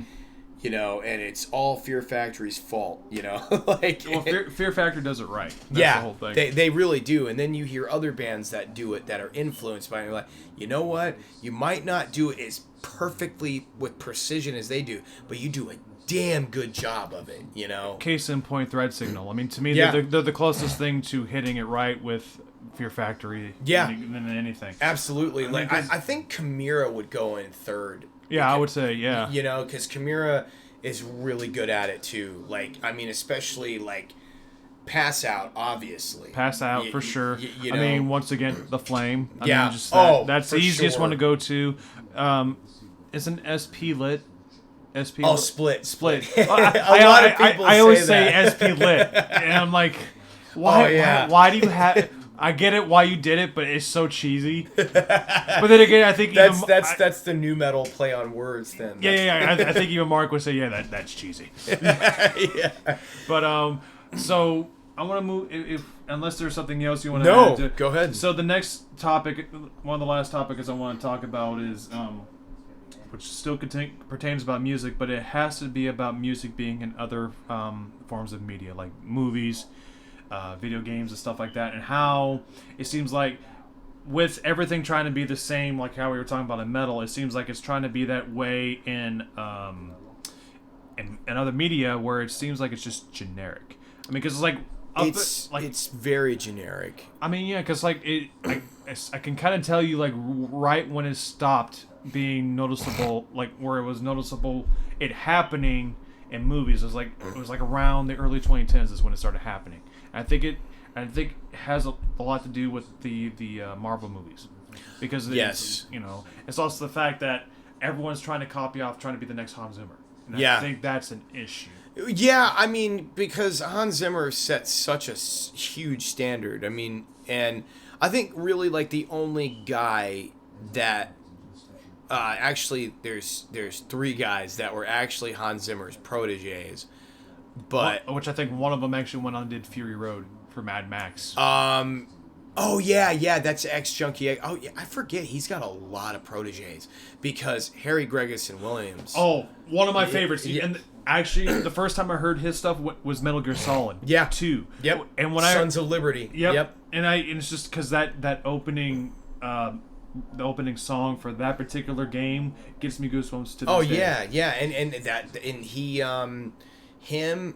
I don't know what happened to Nick Lenny Smith. Like he just kind of disappeared because The Rock, when it came out, not to be confused with the professional wrestler and actor. I'm talking about the Michael Bay film from '96. It was Hans Zimmer, Nick Lenny Smith, and Harry Gregson Williams. Which, just a side note, just adding how much I like Williams. Like one of my other favorite movies that he did was Kingdom of Heaven. Yes, yeah, he's amazing, and Man of Fire too. Yeah, Man of Fire. He did a great job on that. Like I've loved almost everything I think he did Deja Vu also because he worked with Tony Scott for a couple of different movies. Oh wow, okay.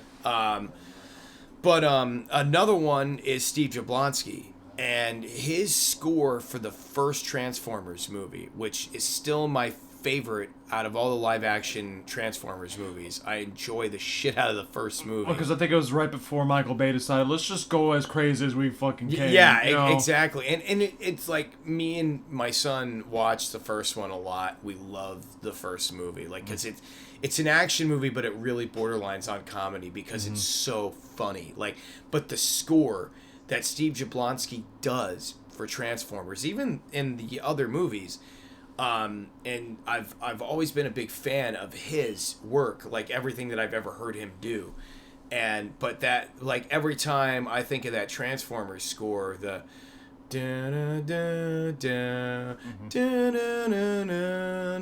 like it's so good, like and like one of the things that I'd always said, because you were talking about Marvel and the cinematic universe with that, and how that's just, which I do agree with you, especially the scores for the Marvel movies are very generic, very just uninspired. And it got more and more as the series went on. I mean, because I will tell you what, I love the very first Iron Man movie. Yeah, me too. The score and everything was perfect. I mean, I can pretty much recognize like the main theme, like the yeah,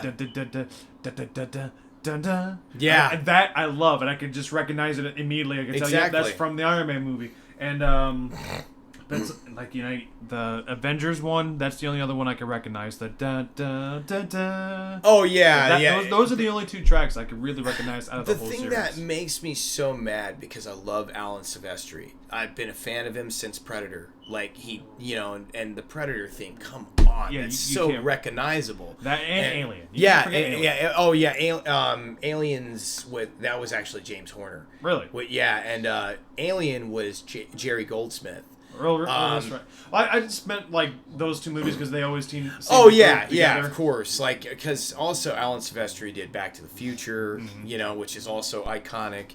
And I've always been like a big fan of him. And when I found out he was doing Captain America, I was excited at first until I heard the score, and I just thought it was like, this is really like just underwhelming. It's not like my like envision for what would have been a great Captain America score was basically what Steve Jablonsky did for Transformers.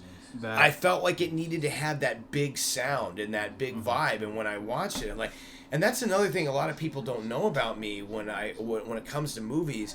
That score has got to be spot on for me. Like, there's movies that I love where the score is like, it's okay, but the movie's amazing. Too.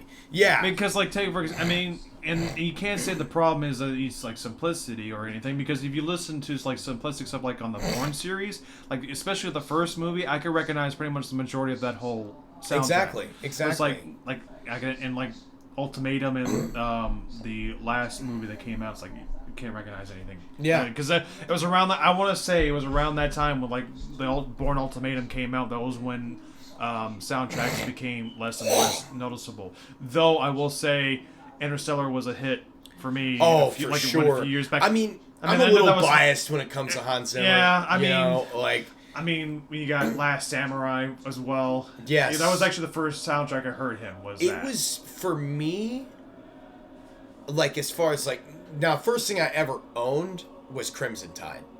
His score for that is amazing. Like, but I think the first thing that I ever heard from Hans Zimmer, I want to say it was either Black Rain or it was Backdraft.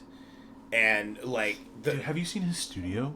Yes. Dude, that is so cool, dude. You know, it's like a library. It looks like a library in a way. It's insane. Like, and I think about, because I've mentioned the Dark Knight trilogy so much over the years. It's been such a big source of inspiration for me. Like, the name of our second record is literally a line from The Dark Knight Rises. You know, not verbatim, but pretty close. You know, but the score for that trilogy. You know, and I think to myself, even though I'm excited about this Robert Pattinson Batman movie, I'm like, that score, man, you better come correct with that shit, because I'm telling you this right now, the Dark Knight trilogy score, I don't think... I know a lot of people love to cite Danny Elfman. Here's an unpopular opinion, you know, even though I enjoy the Danny Elfman score for the first two Batman films. I love it. It's iconic, obviously. Oh, yeah, of course. But... being a massive Hans Zimmer fan, I think the score for the Dark Knight trilogy is better. I just think it all around is better. I'm trying to remember what other movie that Danny did that I really like. I don't know if it was that, or because I want to say he also did some... He did Spider-Man. It was a Spider-Man. It might be that. It might be either that, because I could have swore he did video games as well. Like I'm sure he did. Because you're not a gamer, are you? Kind of not. I've been out of the scene for a long time. Well, because I want to kind of touch up on that as well, because I think video games as well has kind of suffered that same fate. Because take for example the recent release of Resident Evil Village. Yeah. I mean, I can maybe recognize one track that's off that whole soundtrack, and then that's the save room theme that you only encounter once. But if you were to go all... Oh, no. I thought you were pointing back behind. But let's say if you go all the way back to like the first, especially like all the way up from like the first game up to Resident Evil 4, to me I can recognize anything that comes from those games. Yeah. Everything else, can't recognize it. Yeah. And I mean, even like the later Halo games, I mean, the only game recently that I say I can recognize pretty much every single soundtrack is Doom. That's it. I mean, that's pretty much it for modern day video games when it comes to their soundtracks. I think like you're definitely right, because I mean, I'm trying to find the source. Why? I don't understand it. I mean, is it just because like the pool of talent is just like these studios are only going after these particular? I think people? it's a lot of it's just being phoned in. I think it's phoned in because especially when you're like politicizing everything, that's gonna be a bummer on everything too. I wouldn't say it wouldn't just be that. I think it has more to do that they're putting their budgets in other places. I mean, what has been replaced so badly? Practical effects. Oh my god! And practical effects. Well, that's been going on for quite a while. Well, yeah, but it seems like the budgets for these movies go up and up every time because of the fact that they're putting more and more of the CGI shit in there. Well, I think it's that, and also they're just putting in an unnecessary shit too. Well, because my perfect example, the prequel to the first Thing movie, John Carpenter's Thing. All of that was originally shot in practical effects. Yep. Then they went in and the studio came and fucked it up because it's studio meddling. You know? Well, it's not the first time it's happened either. I mean, look at Alien 3. Yeah. Because it had the same issue. Oh, yeah, because David Fincher doesn't even talk about Alien 3. Yeah, he actually wanted to go in and have them remove his credit off of it. Oh, I remember that. But I love David Fincher's movies so much. I do too, dude. And I love 3. As much as I hated that they killed Hicks off and they killed Newt off, but that movie is like, I watch it like once a year because it's so dark. Mm-hmm. The third one is such a bleak movie. And it was actually my first time seeing Charles dance. Yeah. He's one of my favorite actors. That wasn't my first... You know what? Actually, it was. But what I recognize him from the most is Benedict and Last Action Hero. Dude. I shot someone! Yeah, and I want to confess. Like, my son loves Last Action Hero. Loves Last Action Hero. Like, we watched it probably like 2 or 3 times in a row. Like, he loves it. Like, You see, I didn't see that until later, because the second movie I actually saw with him in was actually Dracula Untold, which I hate the fact that it did not get as much praise as it did. wow, I didn't know he was in that. That's crazy. He's the one that turns Vlad into Dracula. No shit. Yeah, he's the vampire. That's crazy. Like, that's pretty fitting. You know, like, the other movie that I saw him in was a movie called China Moon that came out in the early 90s. It was him, Ed Harris, and Madeline Stowe. Didn't he play an aristocrat in that one, I think? No, he played like a southern kind of like... he played like... Because Ed Harris played a cop, and Madeline Stowe was like his wife, estranged wife or whatever. And Charles Dance played like this kind of like southern douchey kind of husband or whatever. And he was really great in it. Like, but my favorite line that, like, because I think, for one, I've always felt like Last Action Hero is a criminally underrated movie from the 90s. Oh, yeah, for sure. And it does not get the credit that it deserves, because I saw it in the theater when it came out and loved it, and also being a crazy Schwarzenegger fan. Well, didn't that come out like around when he did Kindergarten Cop 2? It came out a couple of years after. So yeah, kind of because I think Kindergarten Cop came out in 90, 91, and Last Action Hero came out in 93. And like, one of my favorite lines is from Benedict when he goes, "If God was a villain, he'd be me." You know? Well, I just love the "I shot someone and I want to confess." As soon as I saw that, I'm just like, this is gold. It is, because like every time he's correcting him on his expressions that he's butchering, and like as many times as I've seen this movie, I just recognize how funny this line was. But it's when they go to the Leo the Fart's funeral, and like, Leo the Farts. And like when they go to his funeral, and Anthony Quinn's character goes, "I don't want to be no fourth wheel," and like you see Benedict go, "Fifth wheel." Oh, now I want to go and watch that movie. It makes me laugh so hard, like, and like, because he's just seething with rage every time. And then like my favorite is when he finally turns on him and he goes, "What happened, Benedict? We were friends and you pulled a 360 on me." He was like, "It's a 180, you stupid spaghetti slurping cretin. A 180. If I would have pulled a 360, I would have went all the way back where I started." And he's like, "What? Trust me," and he shoots him like it's.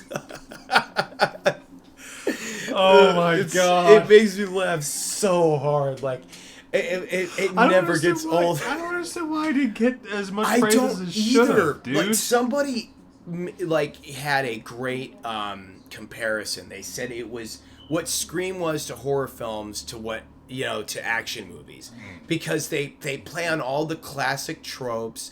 Like, they even have like a little Lethal Weapon cue in there when he goes, when Danny's watching in the theater, which is one of the few likable kids in a movie from that era that like I got behind. Like, he's watching the movie and he's like, "Both cops are dead. Jack's got one minor wound." And like, but like the one black cop, which of course was like a little Danny Glover reference to Lethal Weapon, and he goes, "2 days till retirement," and you hear the Lethal Weapon theme in the background, like, and it's just like, God, it's so great. Like, I think it's because anybody who grew up in the 90s just didn't get the joke. I think that's what it was. Same thing with Scream. Probably. Like, which was crazy though, because with Scream it was a hit. I think what happened with Last Action Hero is it was just. The only thing it was guilty of was coming out as being ahead of its time and coming out too early. I think if it would have came out a couple of years afterwards, I think it also was competing with Jurassic Park. Well, I guess I was going to say, too, what else came around? Because you said 93, it was probably going to be Jurassic Park. Yeah, came out the same time. I mean, what else? I mean, because you had Jurassic Park that year, you had... I don't remember what else came out in 93 that year. Because when did Judgment Day come out? I think The Fugitive came out that year too. Because I was gonna say, what year did Judgment Day? T2 came out in 91. 91. Because I knew it was somewhere around there, so I don't know. Because Because I know Schwarzenegger did a lot of movies like in the same year together. I'm trying to I want to say. remember. Yeah, because I'm trying to remember if The Fugitive came out in '93 or '94, but that was another really big hit too, which I love.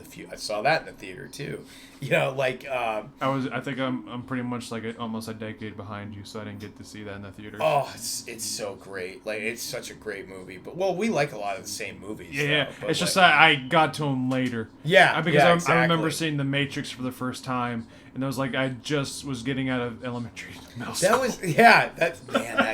That makes me feel old. Well, you've already because you're pretty much what on the other end of 30, right? Yes, I'm on the tail end. Well, because I hit 30 this year, so that's kind of tells you where I'm awesome. at. Well, because I already feel it in my back. So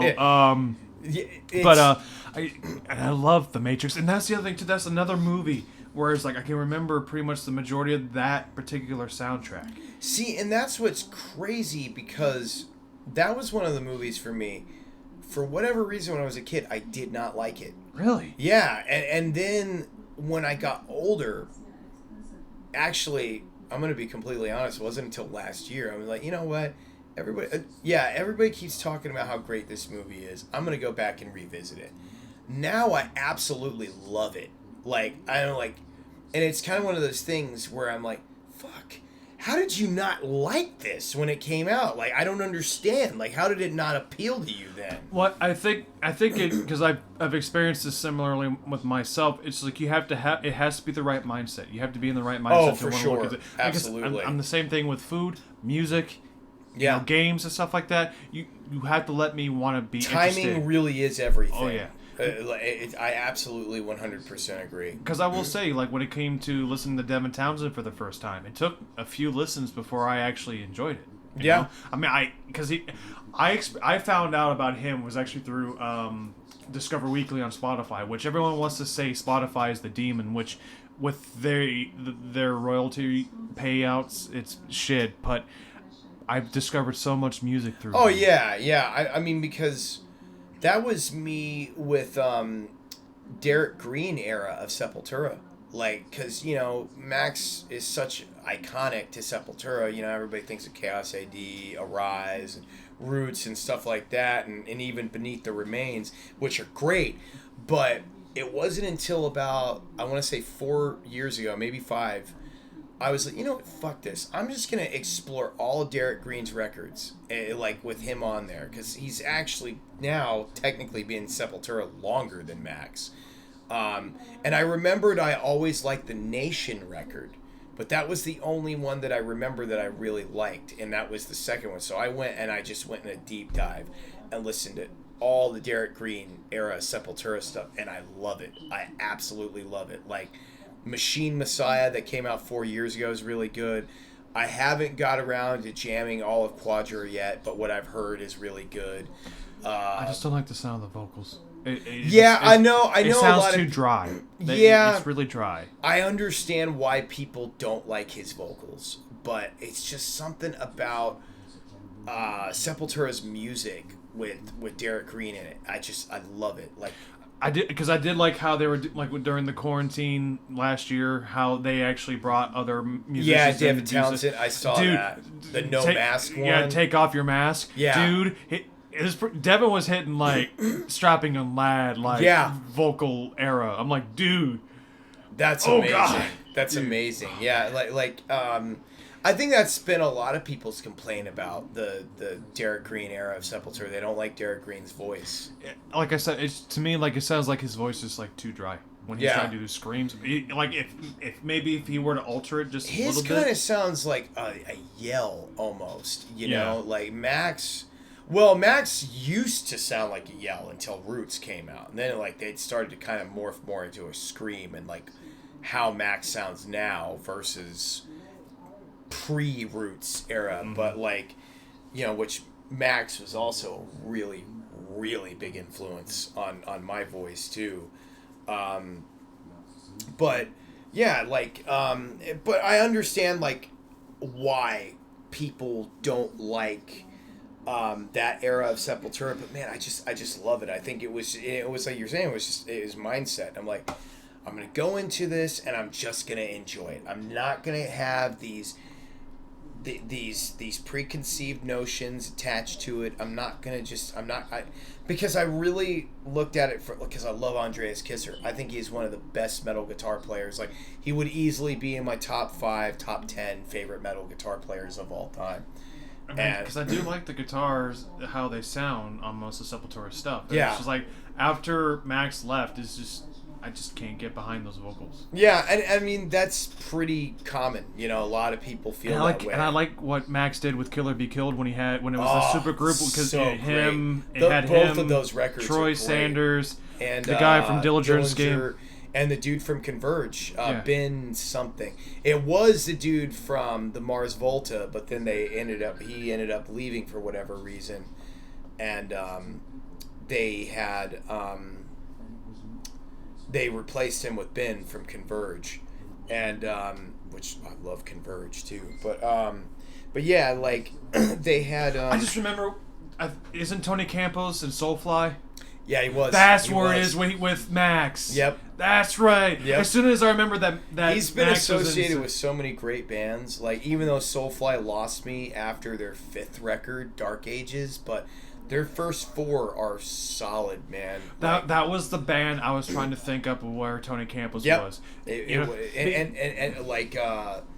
Yeah, because it was Soulfly first and then Fear Factory afterwards. Mm-hmm. You know, I'm like, wow, this guy's just he's getting in one badass band after another. You know, because to me, he not only does he have a good bass tone, but he has a good voice. Oh yeah, he's got a great voice. Like the death metal growls that he does. Because when him and Wayne Static would team up on that stuff back on Wisconsin, it was great. Yeah, I mean, because when I heard we'll Push It. Yeah, it was actually an edit. The first time I heard of Static X, I just realized Static X was actually my first metal band.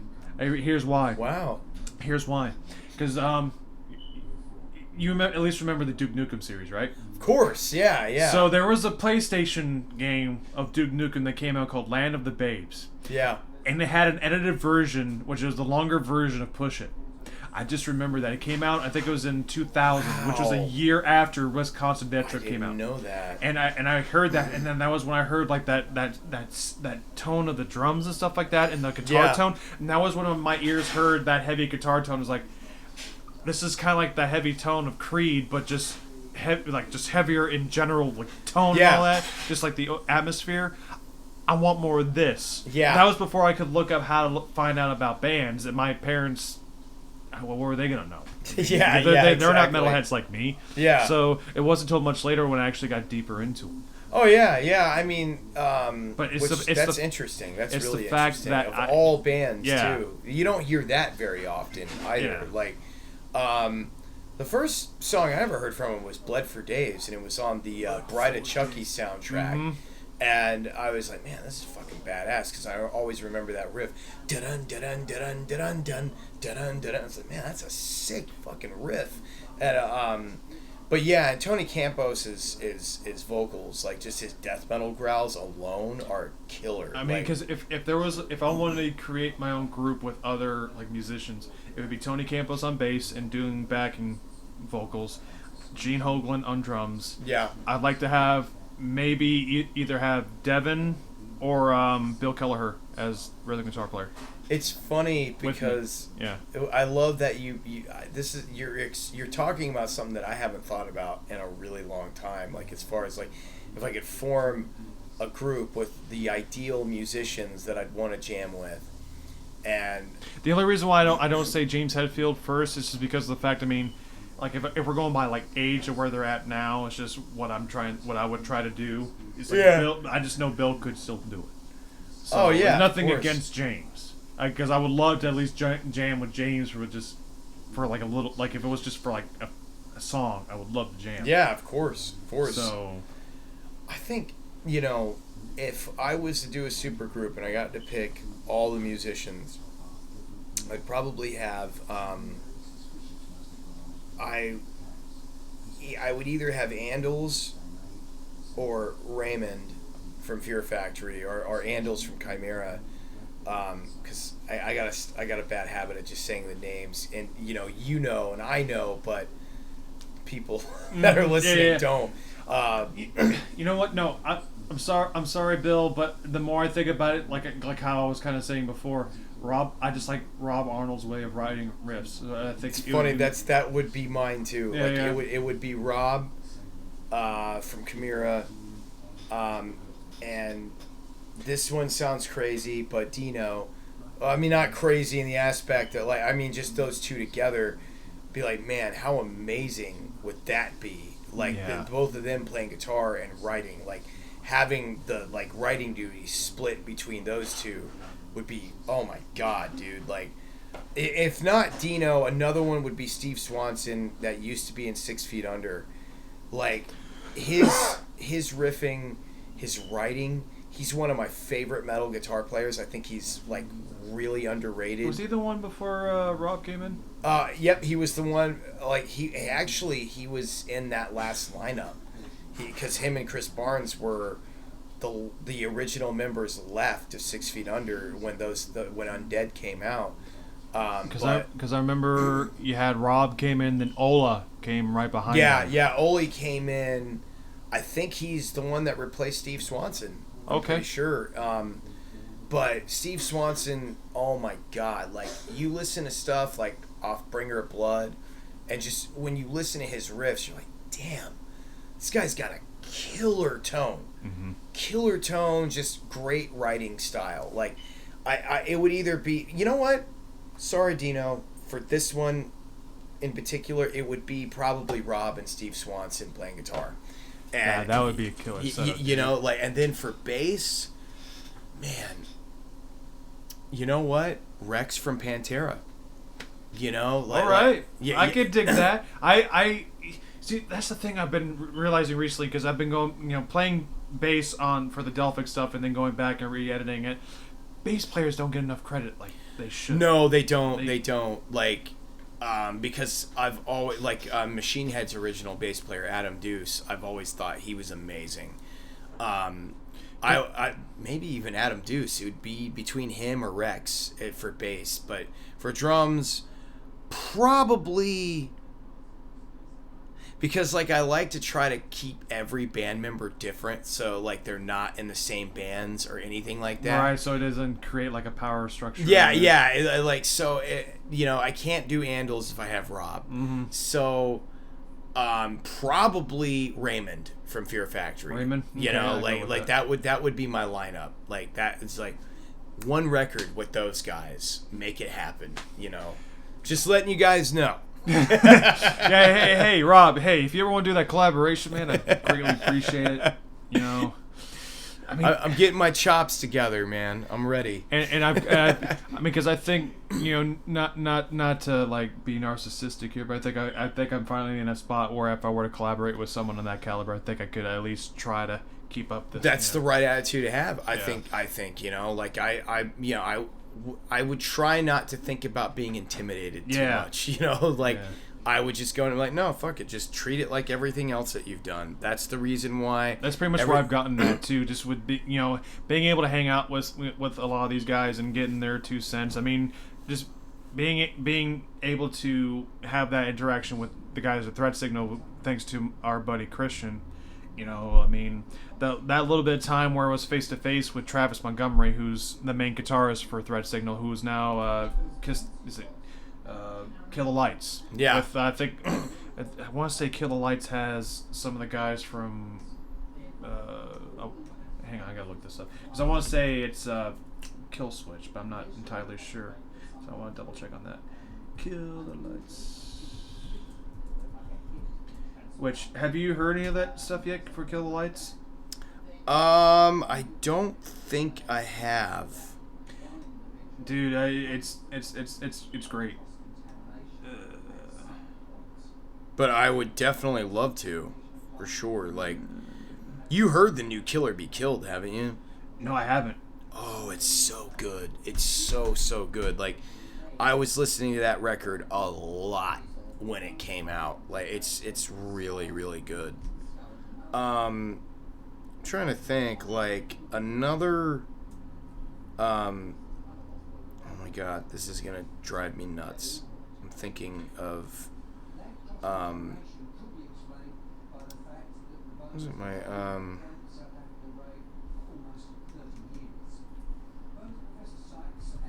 God damn it, where was I going with that?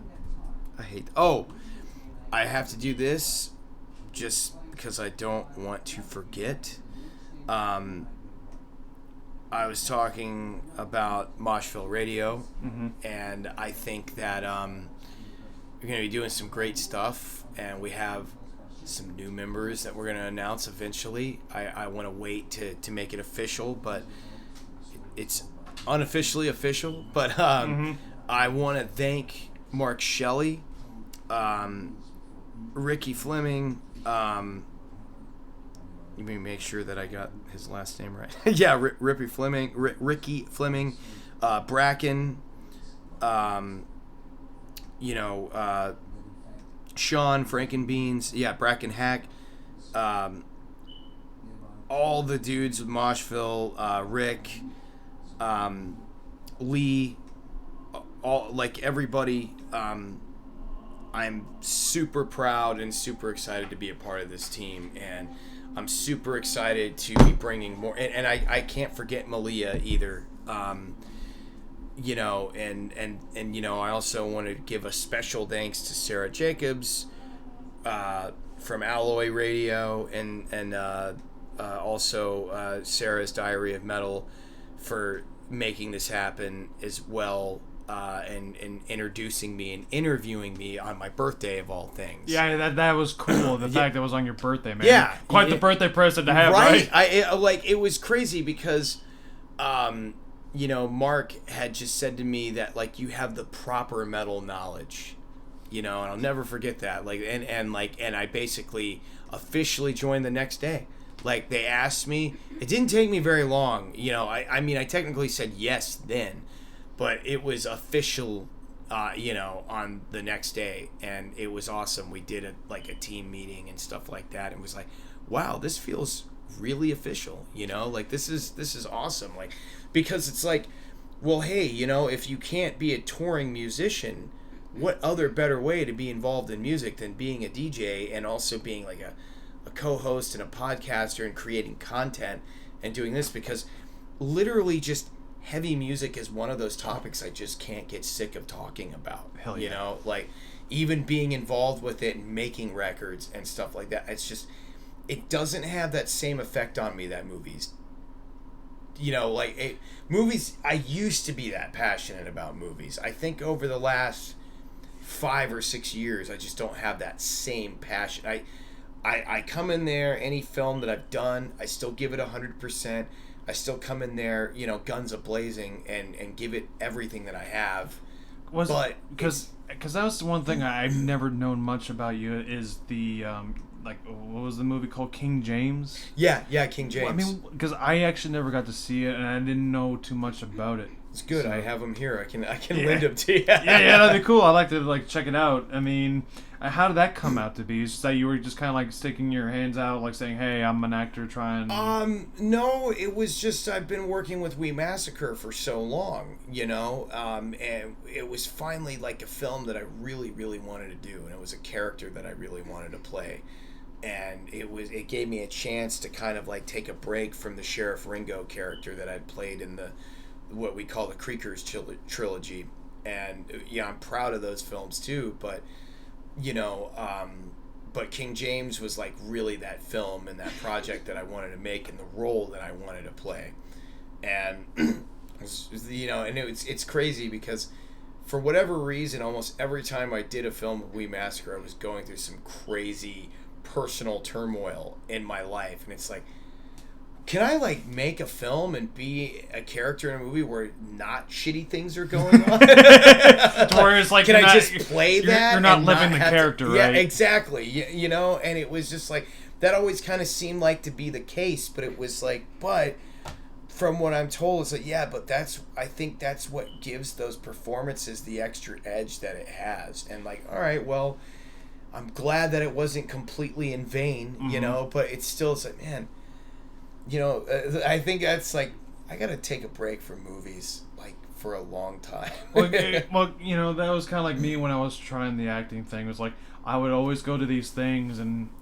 it was always poorly written and the characters I could not really get behind, just because it's like there was like when I can't get the inspiration from the people behind the project, then it's like I can't put my time into the character. Exactly. Which is the reason why it's like I kind of like if I'm gonna be acting in anything, it's something that I write, and it's gonna be a character that I latch onto that I would really want to try. Yeah, to write. exactly. Because like with the whole Delphic stuff, I mean there was a story that was started with the EP, which is not. I mean these 2 records that I've been showing you, they're away from that ethos, but I want to have like different media telling different parts of the story. Absolutely. And like there's one, like I've kind of stated in the earlier episodes on here, like I have an idea to do a video game, but I have something that's a lot more ambitious, and it's like a whole TV series I want to do. That would be amazing. So it's just a matter of getting all of those pieces into place, but I'm also trying not to rush it. Yeah. Because I'm waiting for that inspiration to come by before I try to start planning out the stuff for that, and I kind of want to wait until I get these 2 records done, because like right now my focus is trying to, since now that the personal situations I've been dealing with have kind of like ironed themselves out a little bit, I'm kind of wanting to finish editing what I got to edit here, and then do the vocals for these 2 records, and then I can finally move on to we're at the tail end of both of our records, right? Pretty much, like, yeah. Because all I gotta do is like I just gotta just finish crossfading these bass tracks together, and then I just gotta. I mean, the second record, I still have a couple of tracks I gotta write lyrics for, but other than that, it's a matter of just going down and nailing them. Yeah, it's for me. I'm about halfway into the vocal tracks, but the drum tracks are almost all completely finished. I think there's 3 more left after this, and oh sweet, it's done. Like as far as all of that, like which and I know, drums are the most crucial thing for you to be able to do everything else that you need to do to get the record done and moving. And we got that.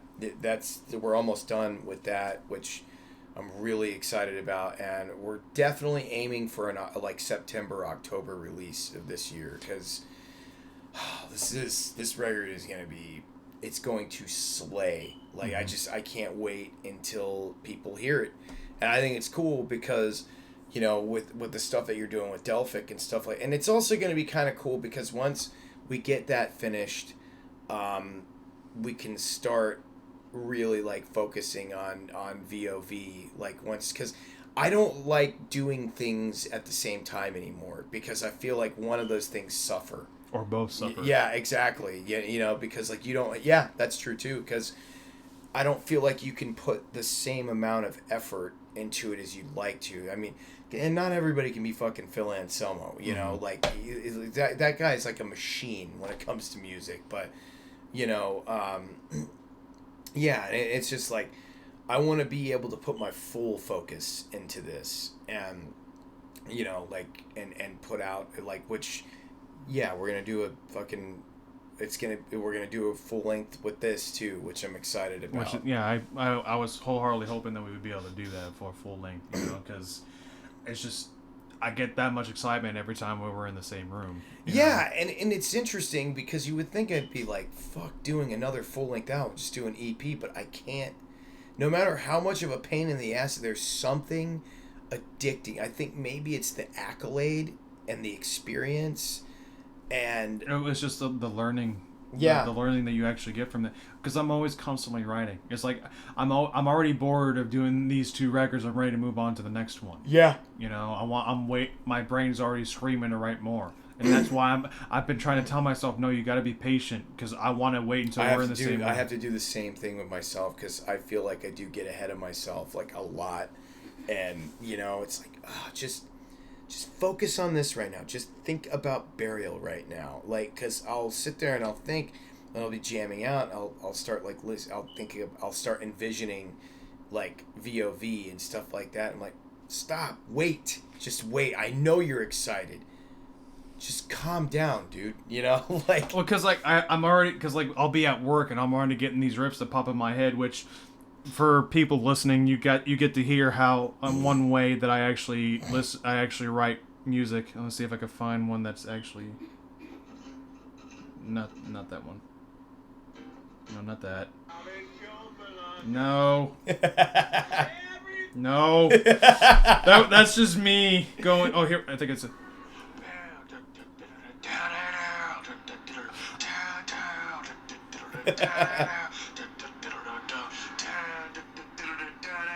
I'll literally just pull. I'll literally be at work. I'll pull to the side. I'll pull my phone out, put the voice memo thing, and I'll literally mumble the thing into my phone. And that's one of the ways. Like, say if I don't have an instrument near me, that's the way I write. That's awesome though. You know, everybody has their like source of inspiration. You know, like and I'll literally name it like whatever it is that I'm envisioning it to be. I mean, usually I have like if there's like a story behind it, I'll put it behind it. But with this one here, I just have it like it's a rolling riff and it's supposed to be in the A tuning. Oh, okay. So that's the way I have it for that one. I think this one.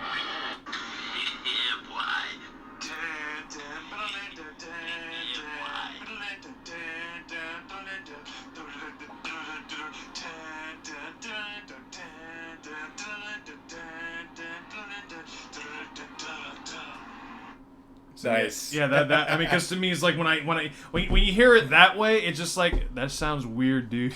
But when I hear it in the way I hear it, like the guitar tone, like guitar tone behind it, yeah, just to me, it sounds like it could be something really good. Oh hell yeah! Like, so, let me ask you this: so you're looking forward to doing legs when you when you get out of here? Oh, you mean like leg day? Yeah. Oh my lord.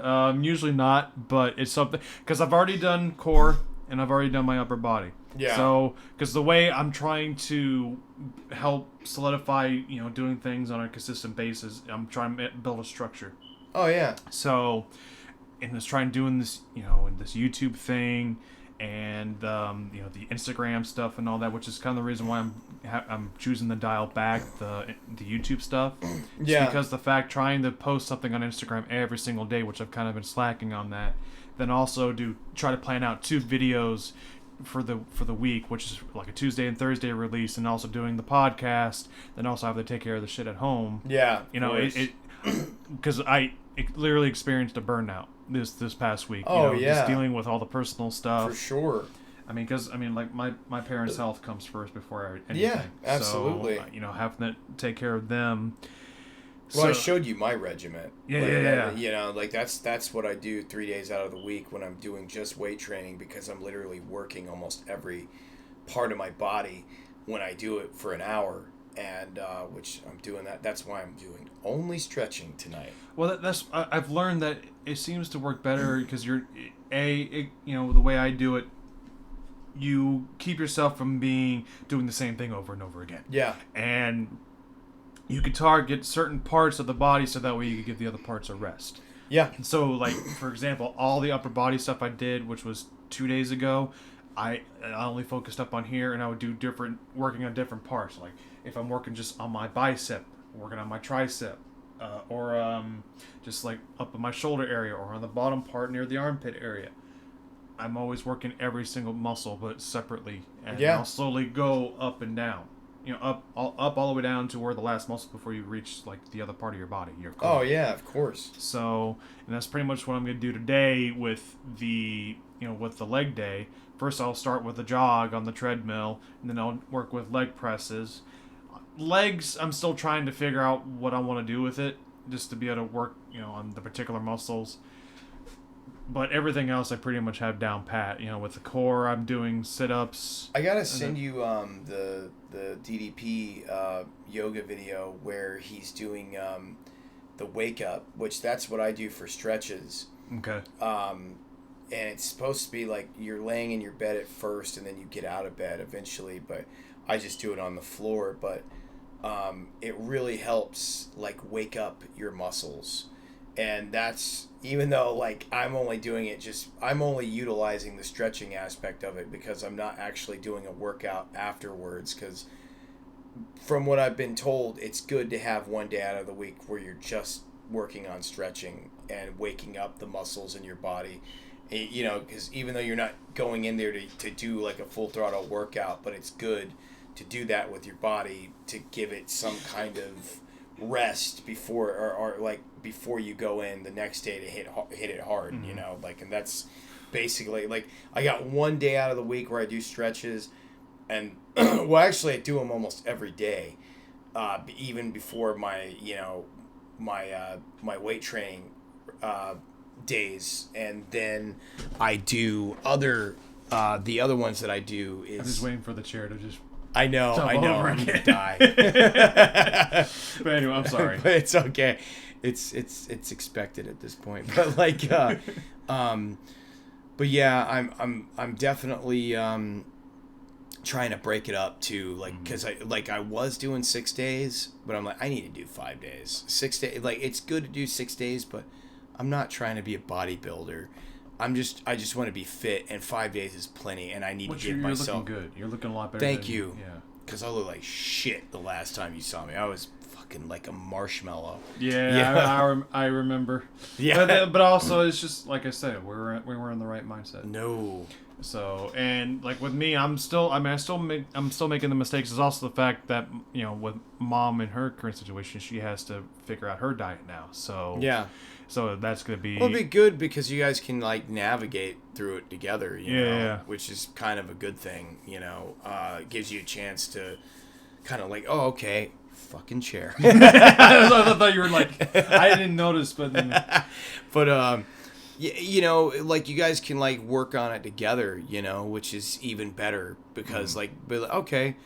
Well, let's why don't we work on this together and figure out what both of us can eat, because then it kind of gives you both discipline to kind of lean on each other a little bit. And that's the thing I've been trying to work on too, is discipline. Because I've gotten discipline from doing, you know, because I did Taekwondo when I was in middle school, and then I went into ROTC when I was in high school, which kind of helped. I did ROTC with that. Also. But at the same time, I think the foods I was eating did not help my state of mind, just because I was lazy mind and just so tired all the time. Lazy foods lend to a lazy mind. Yeah, it's true because you're right, because I can't eat like that anymore. I just can't. Like it just makes me feel like shit. Like not just from a mental standpoint. I mean, like physically, it makes me feel like shit. It was like bread. My bread intake is like I still find myself getting into the repetition of eating toast for the morning, but I always suffer at work.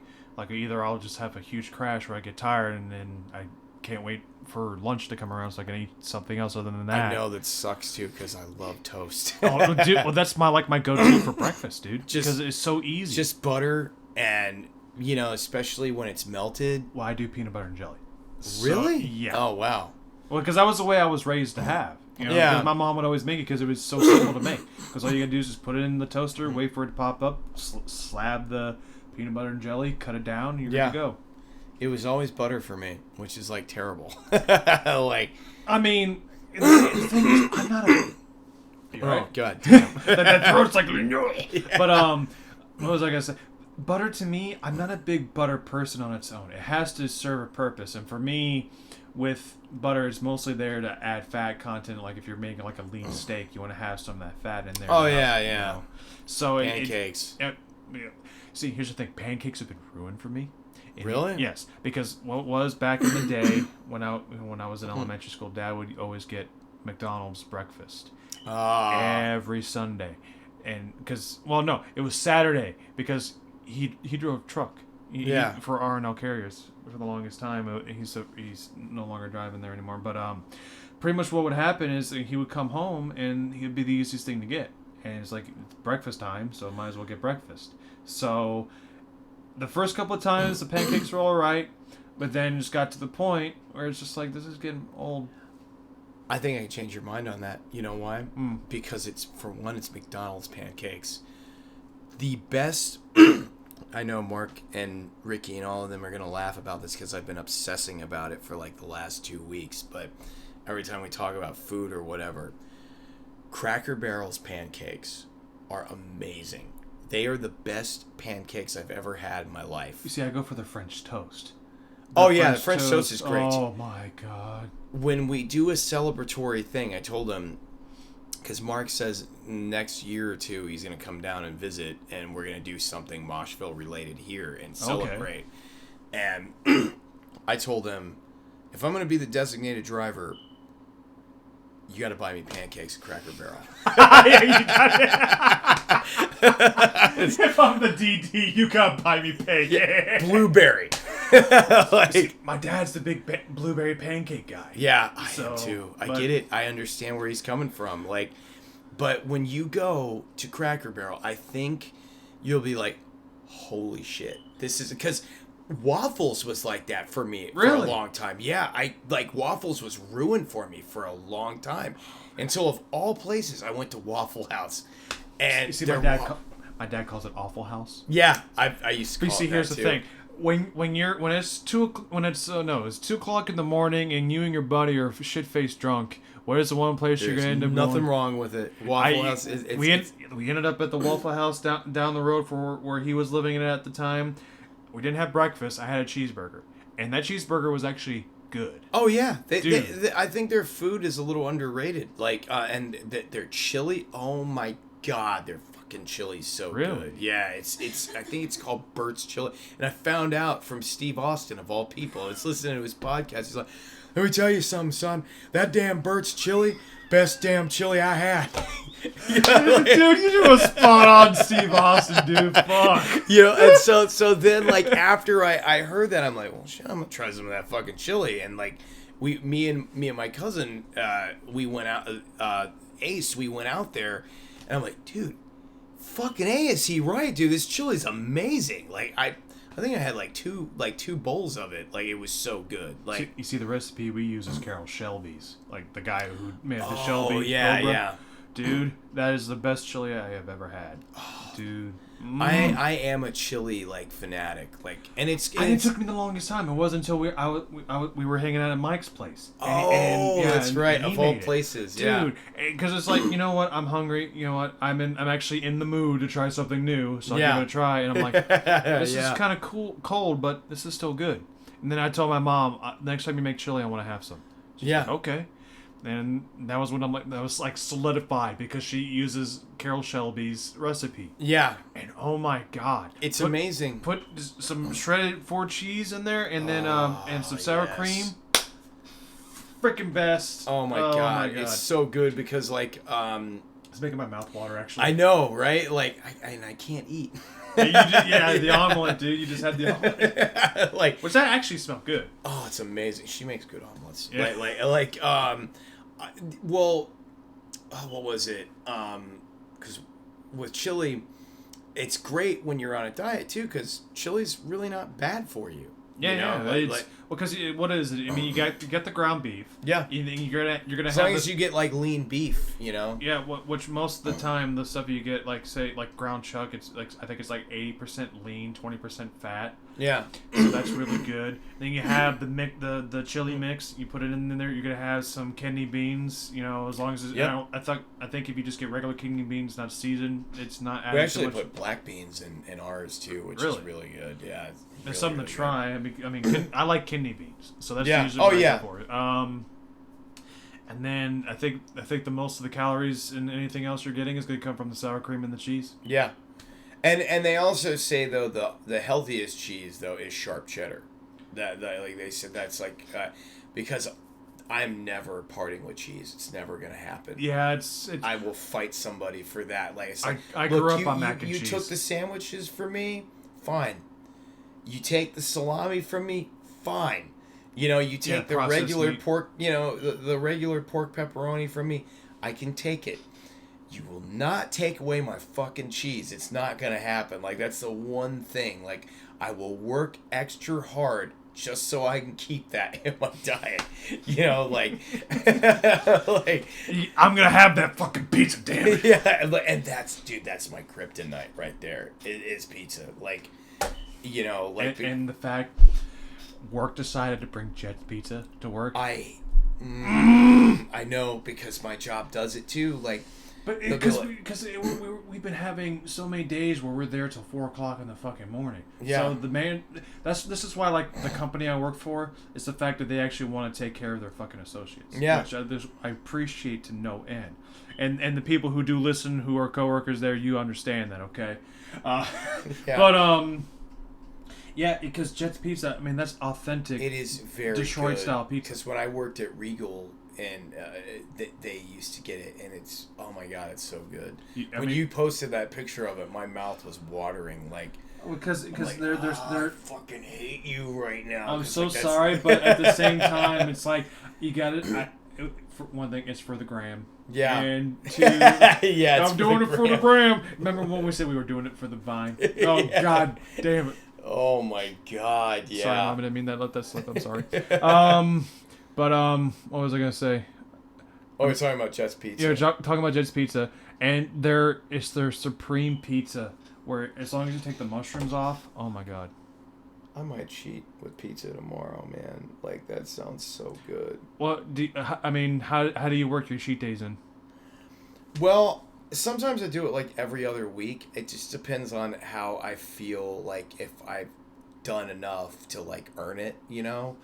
Well, that's a good way to do it. It's like, as long as if you have it to where you tell yourself that you've earned it. Yeah. You know, it's not just saying, "Oh, I'm just gonna have a cheat day just to have a cheat day." Well, and also I cheat in fragments also, because my one vice is candy.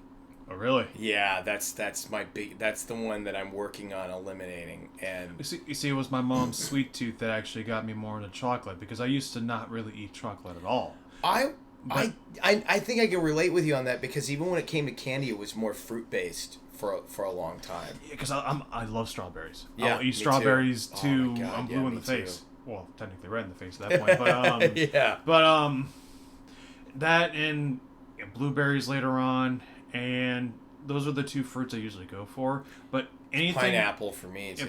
Mom and Dad are the big pineapple people. But like when it came to chocolate, it was usually just the Hershey bars, M&Ms, and then the small chocolate chip cookies you get from Publix. Oh my god, yeah. Those are the only ones I would eat. And then donuts every now and again. Yeah, like the chocolate donuts. Yeah. Yeah. And then after that, it usually wouldn't be that. But then Mom started to get more of her sweet tooth in later on, and then so it got me into eating more of that. And that's kind of feeling it right now. Yeah. So yeah, this is what happens when you talk about food, and your brain's talking about, because it's something that we just live off of. I think this episode's covered a lot of ground. Well, we are. You want guess how long we've done so far? I'm gonna say 2 hours. 2 hours and 8 minutes and 38 seconds. Wow.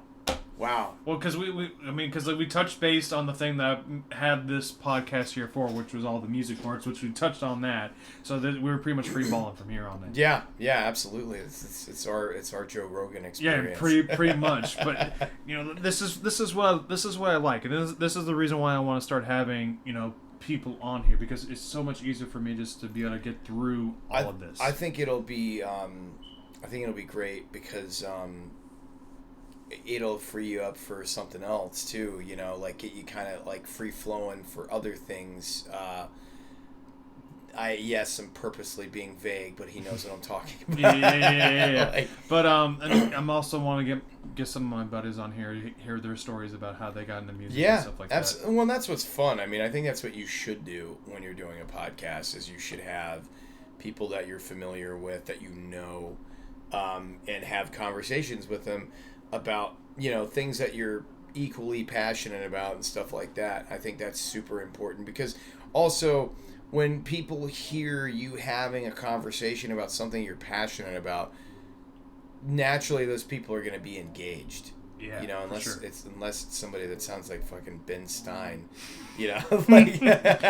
Because I'm just like, because we've only touched on a little bit that I expected for us to talk about, but there's plenty more. I feel like we're going to talk about more. Of course, absolutely. I'm sure, because this is just one episode. Like when we do more, I'm sure there's going to be other genres that we you and I both like, and I don't think we haven't really talked about those. No, because we've talked about metal until we're blue in the face, but I like to know what other stuff you've got into. Oh yeah, absolutely, and I think next episode, because that'd be kind of cool to explore that, because I would definitely like to talk about like other subgenres, even in metal, that I enjoy, that I didn't really cover that much on this episode. And then I think aren't you into electronic stuff too as well a little bit? Yeah, like synthwave. I love synthwave. I've been starting getting the dark synth recently. Yeah, I don't know if I've heard any dark synth. I probably because have. to me it sounds like something from the 80s. Yeah, that's what synthwave is too. Like, Yeah, because I got a buddy who's up in North Carolina who's starting to get really big into that stuff. Well, I love John Carpenter's music, so that's basically what was like a big catalyst for like the synthwave, dark wave sound. Like I love that kind of stuff. Power Glove. Yes, that was my first introduction. Was Power was Glove. mine too when they did the. It was that and Laserhawk. Laserhawk. Yeah, and like, but I heard Power Glove. I heard the song Night Force, and it's got like this picture of this guy that looks like Judge Dredd, and it's so awesome. Well, because they did the soundtrack to Far Cry 3 Blood Dragon, and Michael Biehn did the main character from Terminator and Aliens fame. What was his name? Rex Power Colt. Yeah, that's so amazing. But like, it's such an '80s name for a character. And who better to have Michael Biehn doing that too? I love the promotion for that game, that particular expansion too, where he's making him seem like he was a dick. Yeah, it was so great. Yeah, like I remember but other music too, like that I like. I definitely there's definitely indie rock that I like. All the classic rock stuff that you and I'm pretty sure we could touch on. Oh yeah. Like you know what though? What's interesting, when it comes to like Pink Floyd, I actually like their later stuff more than their older stuff. Really? Like the Momentary Lapse of Reason. That's an amazing record. The Division Bell is one of my all-time favorite records. Like I think that's a highly underrated Pink Floyd album. The Doors, obviously. I love Blue Oyster Cult. I love, like, especially that album Imaginos. Amazing.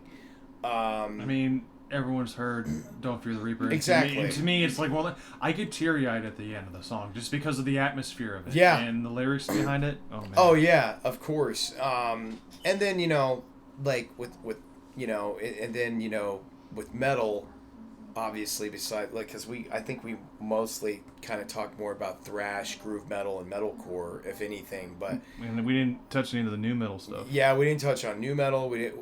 Kind of with Static X, but that's really about it. Well, like, to me, they're more industrial. Yeah. And then new. They just kind of came out during the time the new metal wave was like blowing up. But yeah, I do like talking about new metal too, and I also love talking about melodic death metal because Sweden just produces some of the greatest bands on the face of the planet. Like, and then and also I actually do like. I got to start talking about death metal more. Just like American death metal, because I have grown to like more American death metal over the years. Like one that I love is a band called Misery Index.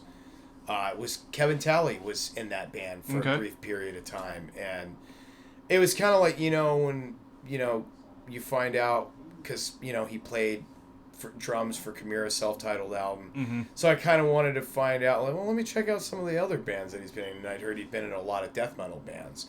And I know Dying Fetus was one of them, too, and I'm like... Well, for me, the band I'll always go to for American death metal is Death. Yeah, of course. Death. Chuck Schuldiner, he's another guitar player that has influenced me recently so much. I mean, well, more than a few years ago, actually, so not that recent. So Yeah, of course. I mean, because Human and Symbolic... my two favorite records. I think pretty much that's what the two records that everyone goes to. Besides, the earlier stuff. Yeah.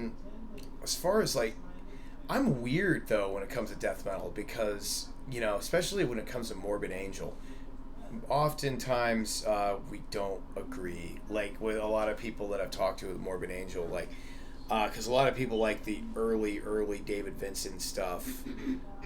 My favorite Morbid Angel record is Domination. It came out in '95, which was also the name of the album is a tribute to Pantera because they were buddies with Pantera, and Phil used to want to take them out on tour a lot. But that record, like Where the Slime Lives, because it was taking death metal to like almost kind of a new place because there was like sludge and doom influences too, which was really cool. I remember that, yeah. And David Vincent's vocals, dude, like he had such a badass voice. Like, and then their latest, and a lot of people shit on it, but Kingdom of Disdained, I really, really enjoyed. And I know a lot of people talk about Gateways to Annihilation. I need to go back and revisit that. I love the first track, and I love that riff. I can't remember the name of the song, but yeah, we'll probably delve more into death metal next time too, because I need to bone up on that. I kind of need to freshen up on that as well. I mean, because it's been a while since I've listened to Death in a while, the band, and because to me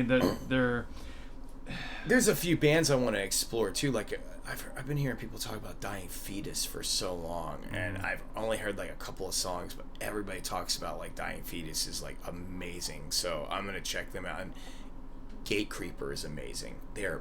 Oh my god, they're Arizona death metal band. I've known about them for 5 years, maybe 6. I'll have to look that up then. Great band. Like Crowbar and Dismember and Entombed had a love child. That's what it is. Well, you say anything with Crowbar, and then my ears immediately. Exactly. Which is surprising that we didn't talk about Crowbar that much. Well, we didn't really touch much about sludge yet, so I think that'll probably be in next episode as well. Yeah, for sure. We'll talk about some of the more extreme genres too, because I think we kind of live in groove metal, metalcore, and thrash. You know, that's those are the ones I always feel comfortable with, because to me it's the middle ground, and then that's the one that's more accessible, I would say. Yeah, and also I think it's a lot of our music is influenced by those 3 genres. You know, so I could definitely say that for me. Yeah. It's same here. I mean, especially the first Burial record. It's like painfully obvious. You know? I mean, some of the songs, they scream like either Chimera or Fear Factory. Yeah, or even Pantera. Like a lot of people always say Gravity of Gehenna like reminds them of Pantera. I'm like, really? Of all songs on that record, like, and like I think also people said Imprisoned by Thought. Like I always thought that all had like more of a Machine Head vibe than Pantera. I mean, what's the last track off the record? Oh, In the Heart of Devastation. That's what I thought it was, but I wasn't sure. That's the one song where I can't place where I feel the vibe is from, because I try to listen to it. It kind of has a Chimera vibe with their. There's a little bit of a Devil Driver vibe in it too. Like when Devil Driver started getting a little bit more technical and started adding a little bit of like the melodic death metal influence to their sound. There's that. It also kind of reminds me of God Forbid a little bit. Like God Forbid and probably like later Machine Head too. Because it has that clean intro. Yeah, that definitely reminds me of Chimera. Something like Rob would write for an intro, because it makes me think of the Heart of It All off the Infection. But yeah, like that's probably my favorite song off that record. I'm so proud of that song. Like, and they just played Display of the Faceless on Moshville earlier. Thank you, Bracken, for that, and thank you, Mark, for playing it yesterday too, because he played. I'm trying to remember, it was The Betrayed, or it was one of the other deep cuts. Oh no, he played Vile. Your favorite song. Yeah, of all songs, like. And it was. I don't know. I mean, you tell me multiple times about why it's not your favorite song, but to me, I love that song. Well, I might say something that might shock you a little bit. Like, I kind of appreciate that song a little bit more. I understand why people love it so much. You know, like, outside of it having the Pantera walk syndrome for me. You only hear that riff so many times. Yeah. And you're just like, okay, we had enough. Would you please? It's like Stairway to Heaven. Yeah, or Edge Crusher. Like, it's like you go into a Guitar Center and what's the people playing? If there's an ML setting up there, what's the song they're gonna play?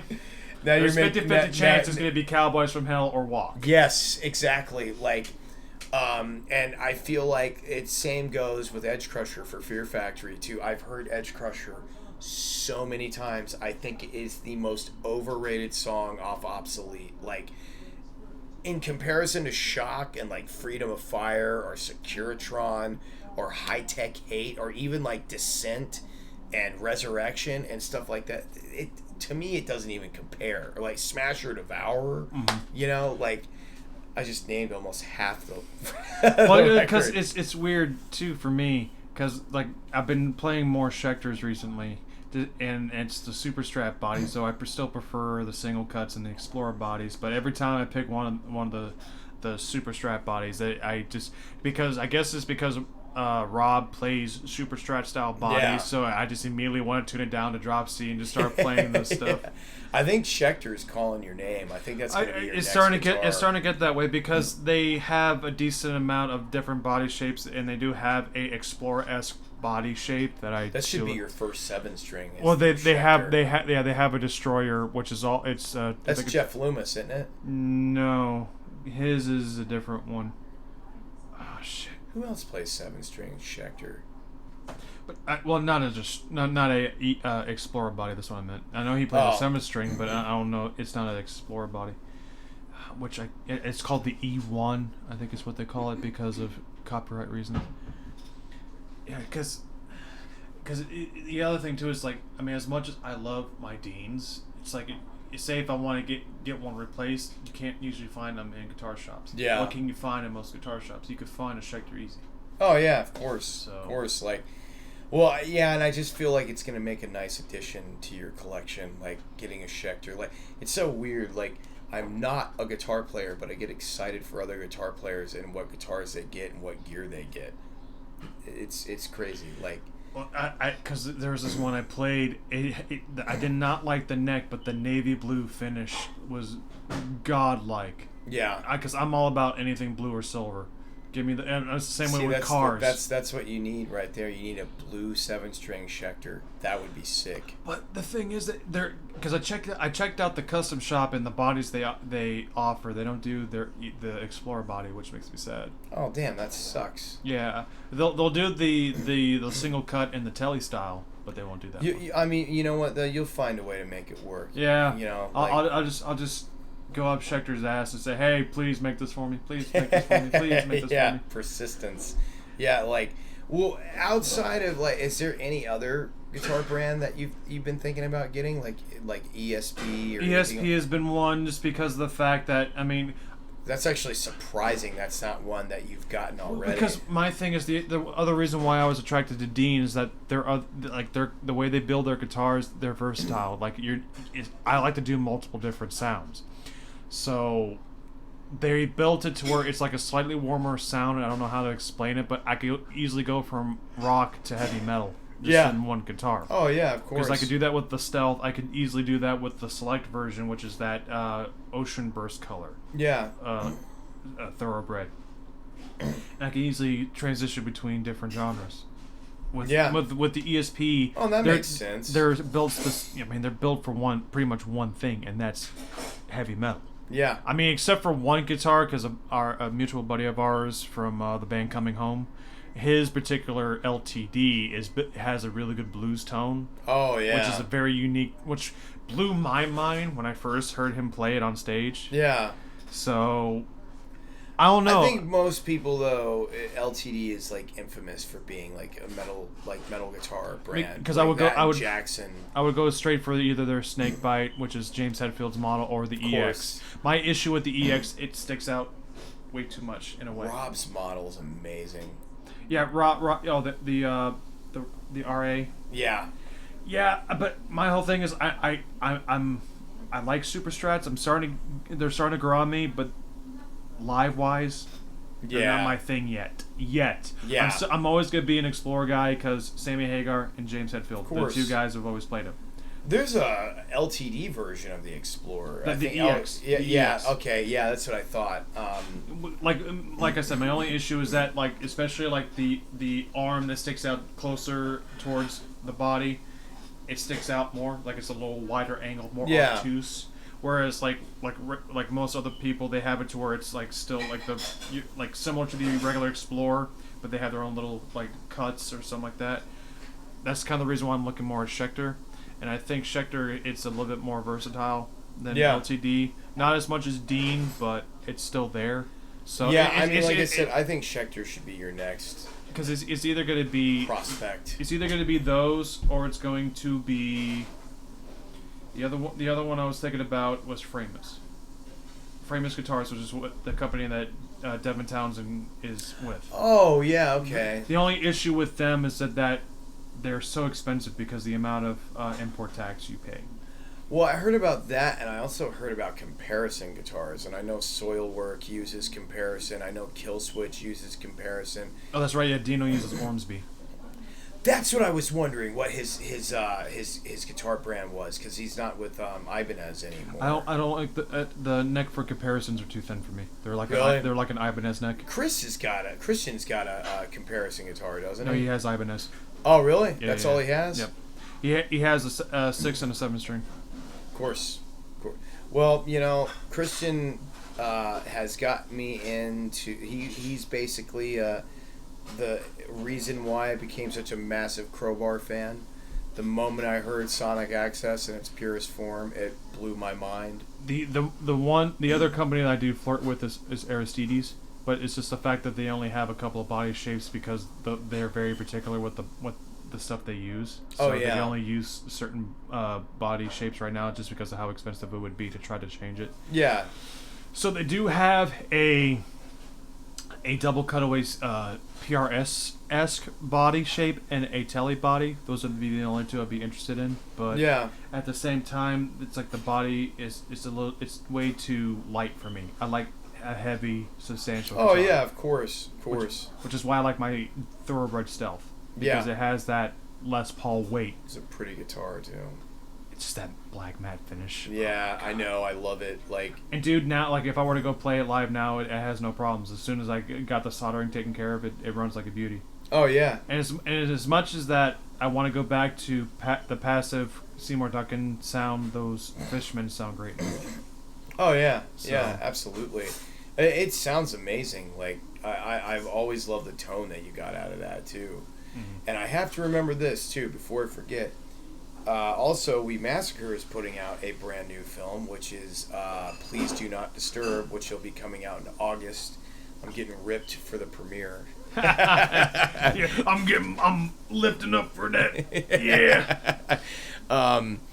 But that's another thing which I'm excited about. Like I can't wait until people see it. Like I think it's gonna be really cool. It's the first film I'm not a star or a co-star in. It's the first film We Massacre's done without me actually in it, which is also exciting. Like, be able to see the guys you've been working with for so long outside of it. yeah, that's what's exciting for me because like I think like from what I've seen, it looks great. It sounds great. Like, I've got a lot of confidence in it. Like I think it's gonna do awesome. I think they could do just as great without me as they could with me. Honestly. That's just you just want to see the people that you care about that you've worked with for so long. You want to see them flourish. Yeah, exactly. And that's the thing. Like, but I just can't wait until it comes out and people see it. Like, so there's going to be a premiere for that in August. If anybody wants to know more about that, just message me on Facebook, and I'll. I was gonna say what. Guess we're nearing the end here. I mean, we're 2 hours and 30 minutes into this thing. I mean, we nailed this out of the park. I would definitely say. Yeah. Oh, I think so. So when it comes to if someone wants to contact you about anything music or movie wise, I mean, how do they get in contact with you on Instagram? Normally it's just through my Facebook. Which I never remember the URL code and stuff like that. What I can do is I can go and just copy it and put it in the description. Okay, yeah, like Facebook or Instagram, obviously. Which I've been a little dormant on Instagram for the last few weeks. Well, it seems like it may be an idea to go back on there just because I'm with me doing the stuff with the band on Instagram. I plan on it. It's all about just being consistent, at least posting once a day. Yeah. And I usually don't go more than 4 on the regular postings. I mean, you could post on your stories as much as you want. Oh yeah. Like regular posts, people usually will get annoyed if they see more than 4. Yeah. So. Yeah, exactly. Like but yeah, that would be the way to contact me to find out all that stuff because. Man, I'm going to have loads of content coming here, like just overwhelming amount, you know, with the new Burial record. And then once we get everything officially launched for VOV, which will be probably next year, like I'm pretty like I'm like 99% positive it'll be next year. And because you'll be posting stuff about it, I'll be posting stuff about it because I'm gonna want to promote the fuck out of it too. So yeah, exactly. And you know, just and then working with Moshville now, that's gonna consume a lot of my time too, which I'm happy as fuck to say so too, because it gives me a chance to like. Gives me another way to be creative with music without actually making music, you know, just being able to, it's just, I have so much passion just talking about music, like, you know, I think it, and I don't mean this like in this weird, like, vain way, but I think, like, when I talk about it, I think people notice it radiates from me when I talk about it. It's just, especially just heavy music, like, in general. Well, everything you've turned me on to, I've pretty much thoroughly enjoyed. So that's awesome. It's helped me. So I think you're gonna do a killer job, man. I really do. Thank you, man. That means a lot. Like, yeah, because it's like I said, you know, Jamie Josta was always like that model of success for me. Like, that's kind of what I want to be, but the not heavy touring version of him, right? You know? Yeah. Like, just, you know, I'll be happy with just making as many records as him, but also like I always tell people he's like the Joe Rogan of metal, you know. Like, I feel like Joe Rogan, like, he needs to have like that size eventually. Like, Jamie Johnson needs to have like that podcast where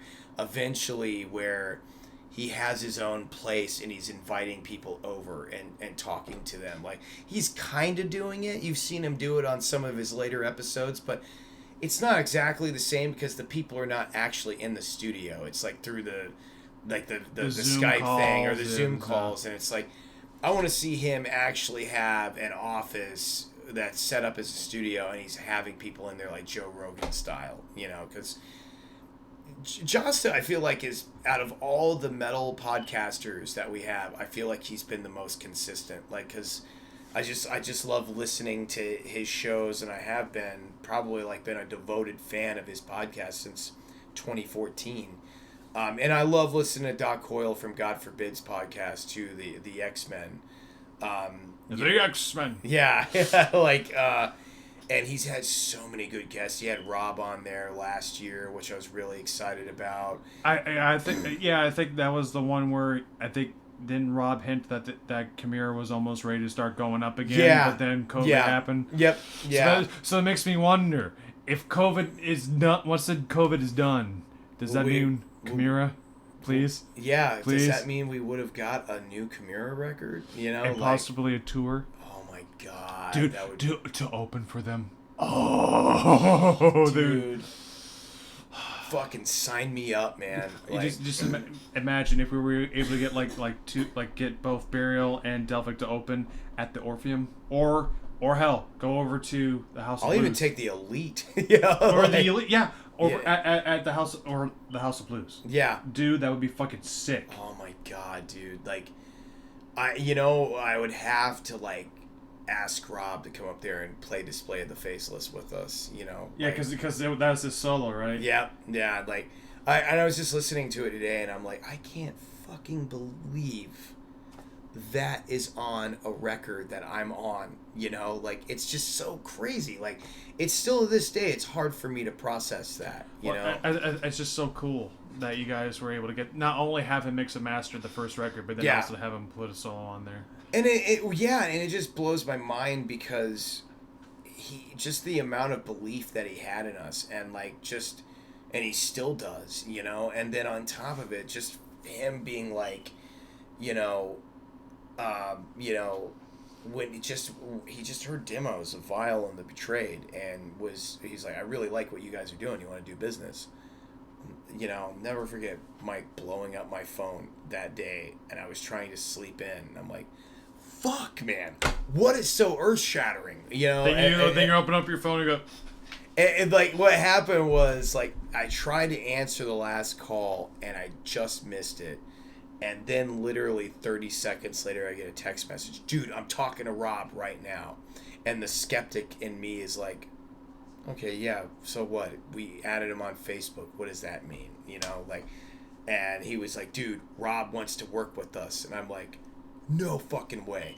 No fucking way. Like, you know, like, that's crazy because, Was like, that from the Reverb Nation stuff too that he found Yeah, about it was right before. We actually had those songs up on Reverb already because we did just like a rough mix ourselves and like a rough master. It's the same stuff on SoundCloud? Yeah. That's from the original sessions, yeah. Because Wow, you got the dude. original version of The Betrayed on there. Because when I was first going to learn the songs like by ear, that was where I started because I didn't have I had my Spotify off at that current moment. But it was those three songs is the way I learned. Vile, what was the other two? I think Fear the Callous was one, the other one. And was an AOD? Yeah, I think it was AOD. Yeah, and and it's funny too because I still love the original version of The Betrayed just a little bit more than the new version that we ended up putting out on the Art of Retribution. Like, I know our original guitar player wanted to change it because there is a breakdown in there that sounded a lot like Machine Head's breakdown in Imperium, but I don't care. That song... Nope, it was Imprisoned by Thought. Oh, that's right. Yeah, Imprisoned by Thought, Vile, and The Betrayed were the three songs that were on there. Yeah, that's right.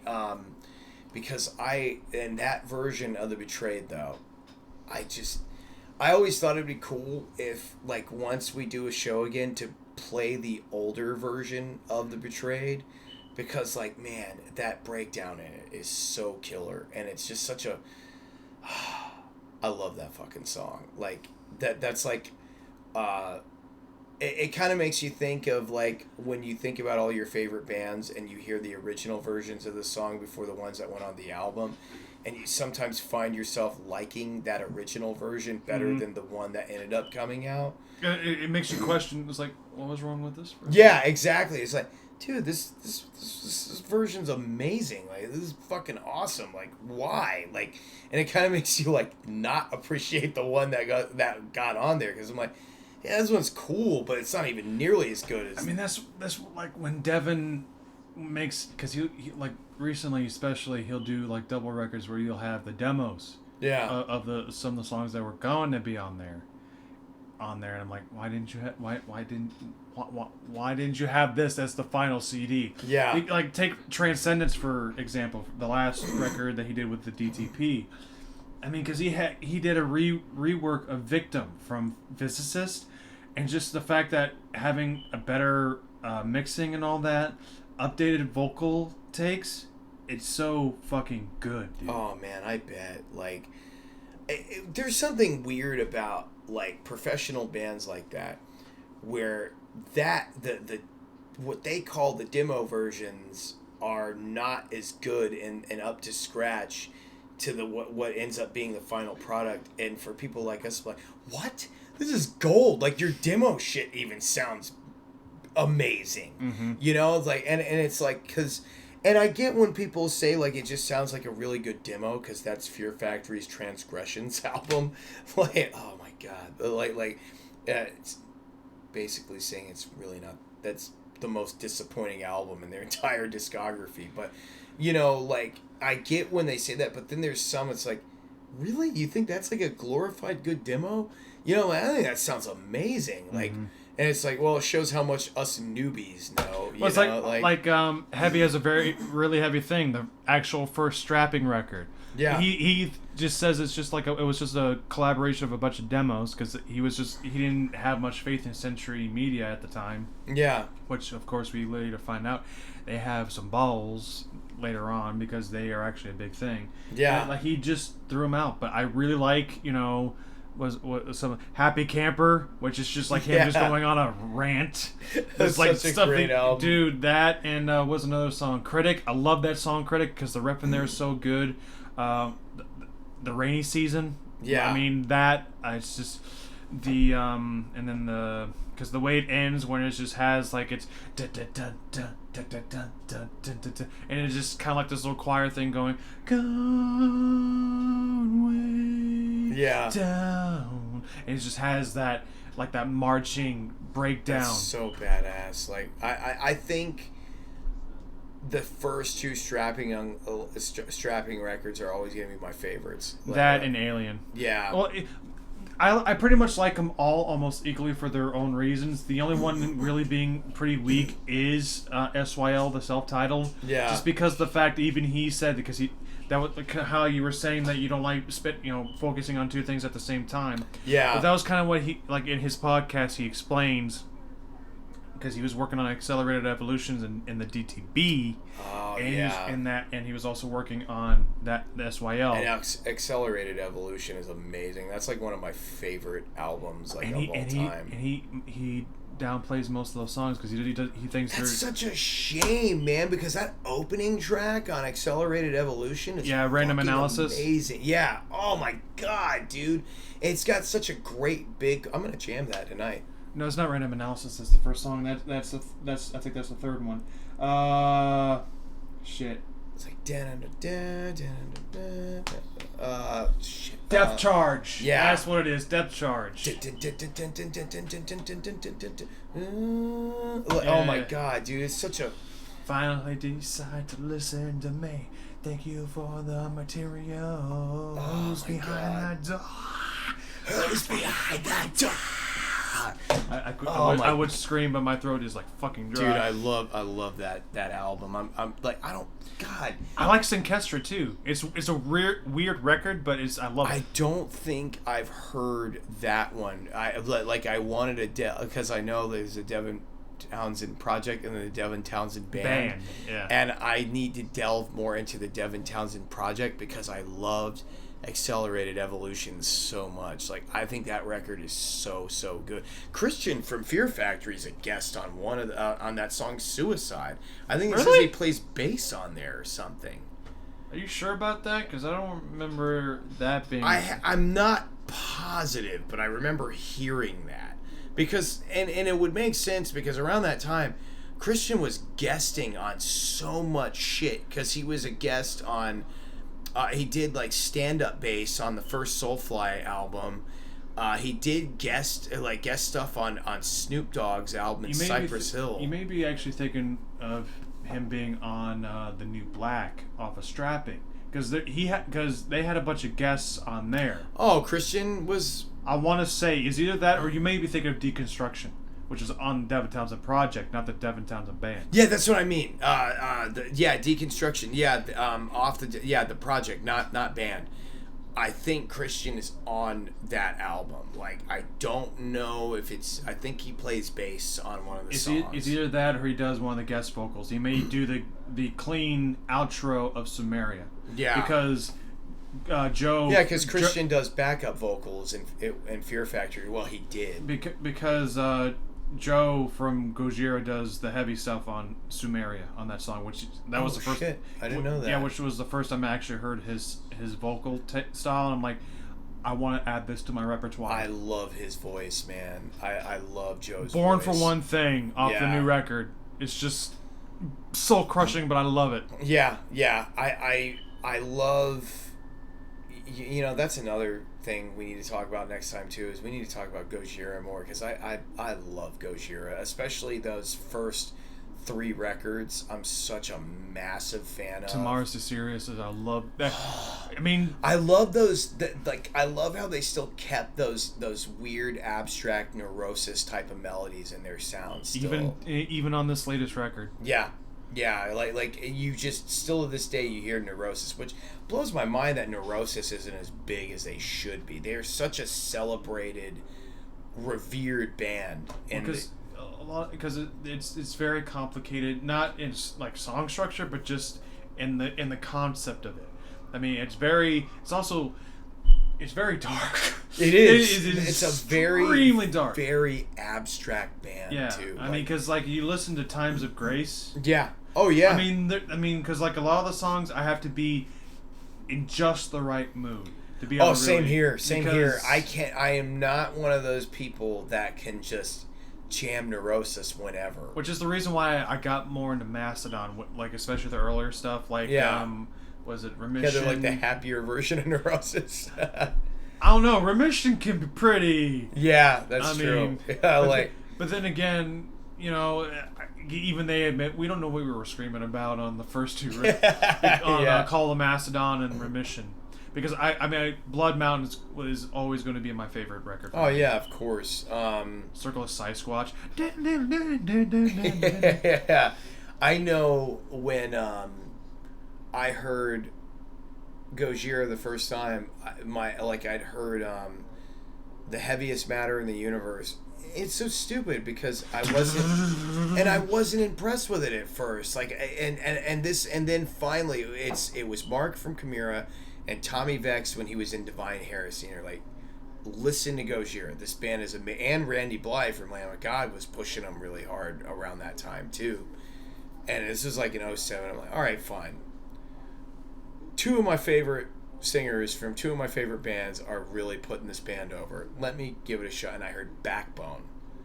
I'm like, dude, okay, that's fucking badass. So then finally, later that year, I listened to the From Mars to Sirius, and I'm like, oh my god, this is amazing. This is so much better than I thought it was. Yeah, because I heard his take on Sumeria for Devon, and then so I was like, you know what?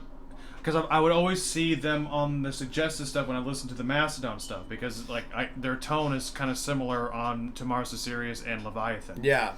So it wasn't until Magma came out was when I actually went and listened to them, and it was the song Stranded. Oh yeah. Just hearing that's a that killer riff too. Dude, I really got into that, and I'm like, I want to hear more. So that's why I deep dived, and that's when I heard Flying Whales. Yeah. That da-da-da-da-da-da, so groovy. Yes. But it's just so, especially when you get to the chorus. Da-da-da. Oh my god. And they're in D standard. That blows my mind, especially how heavy that tone is. It's the EVH, man. Yeah. It must be, because another one though is off of The Ways of All Flesh. The Way of All Flesh. It's Toxic. I think it's Toxic Garbage Island. That is like one of the best opening tracks ever.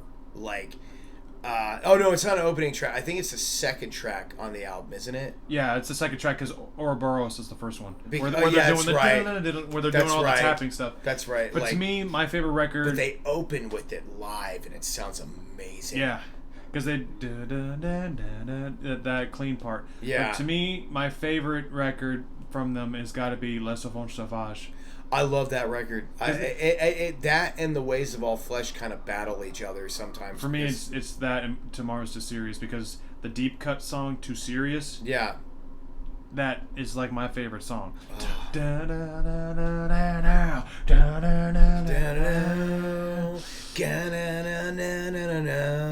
oh my god, like it's such a, and then that Morbid Angel part, that like that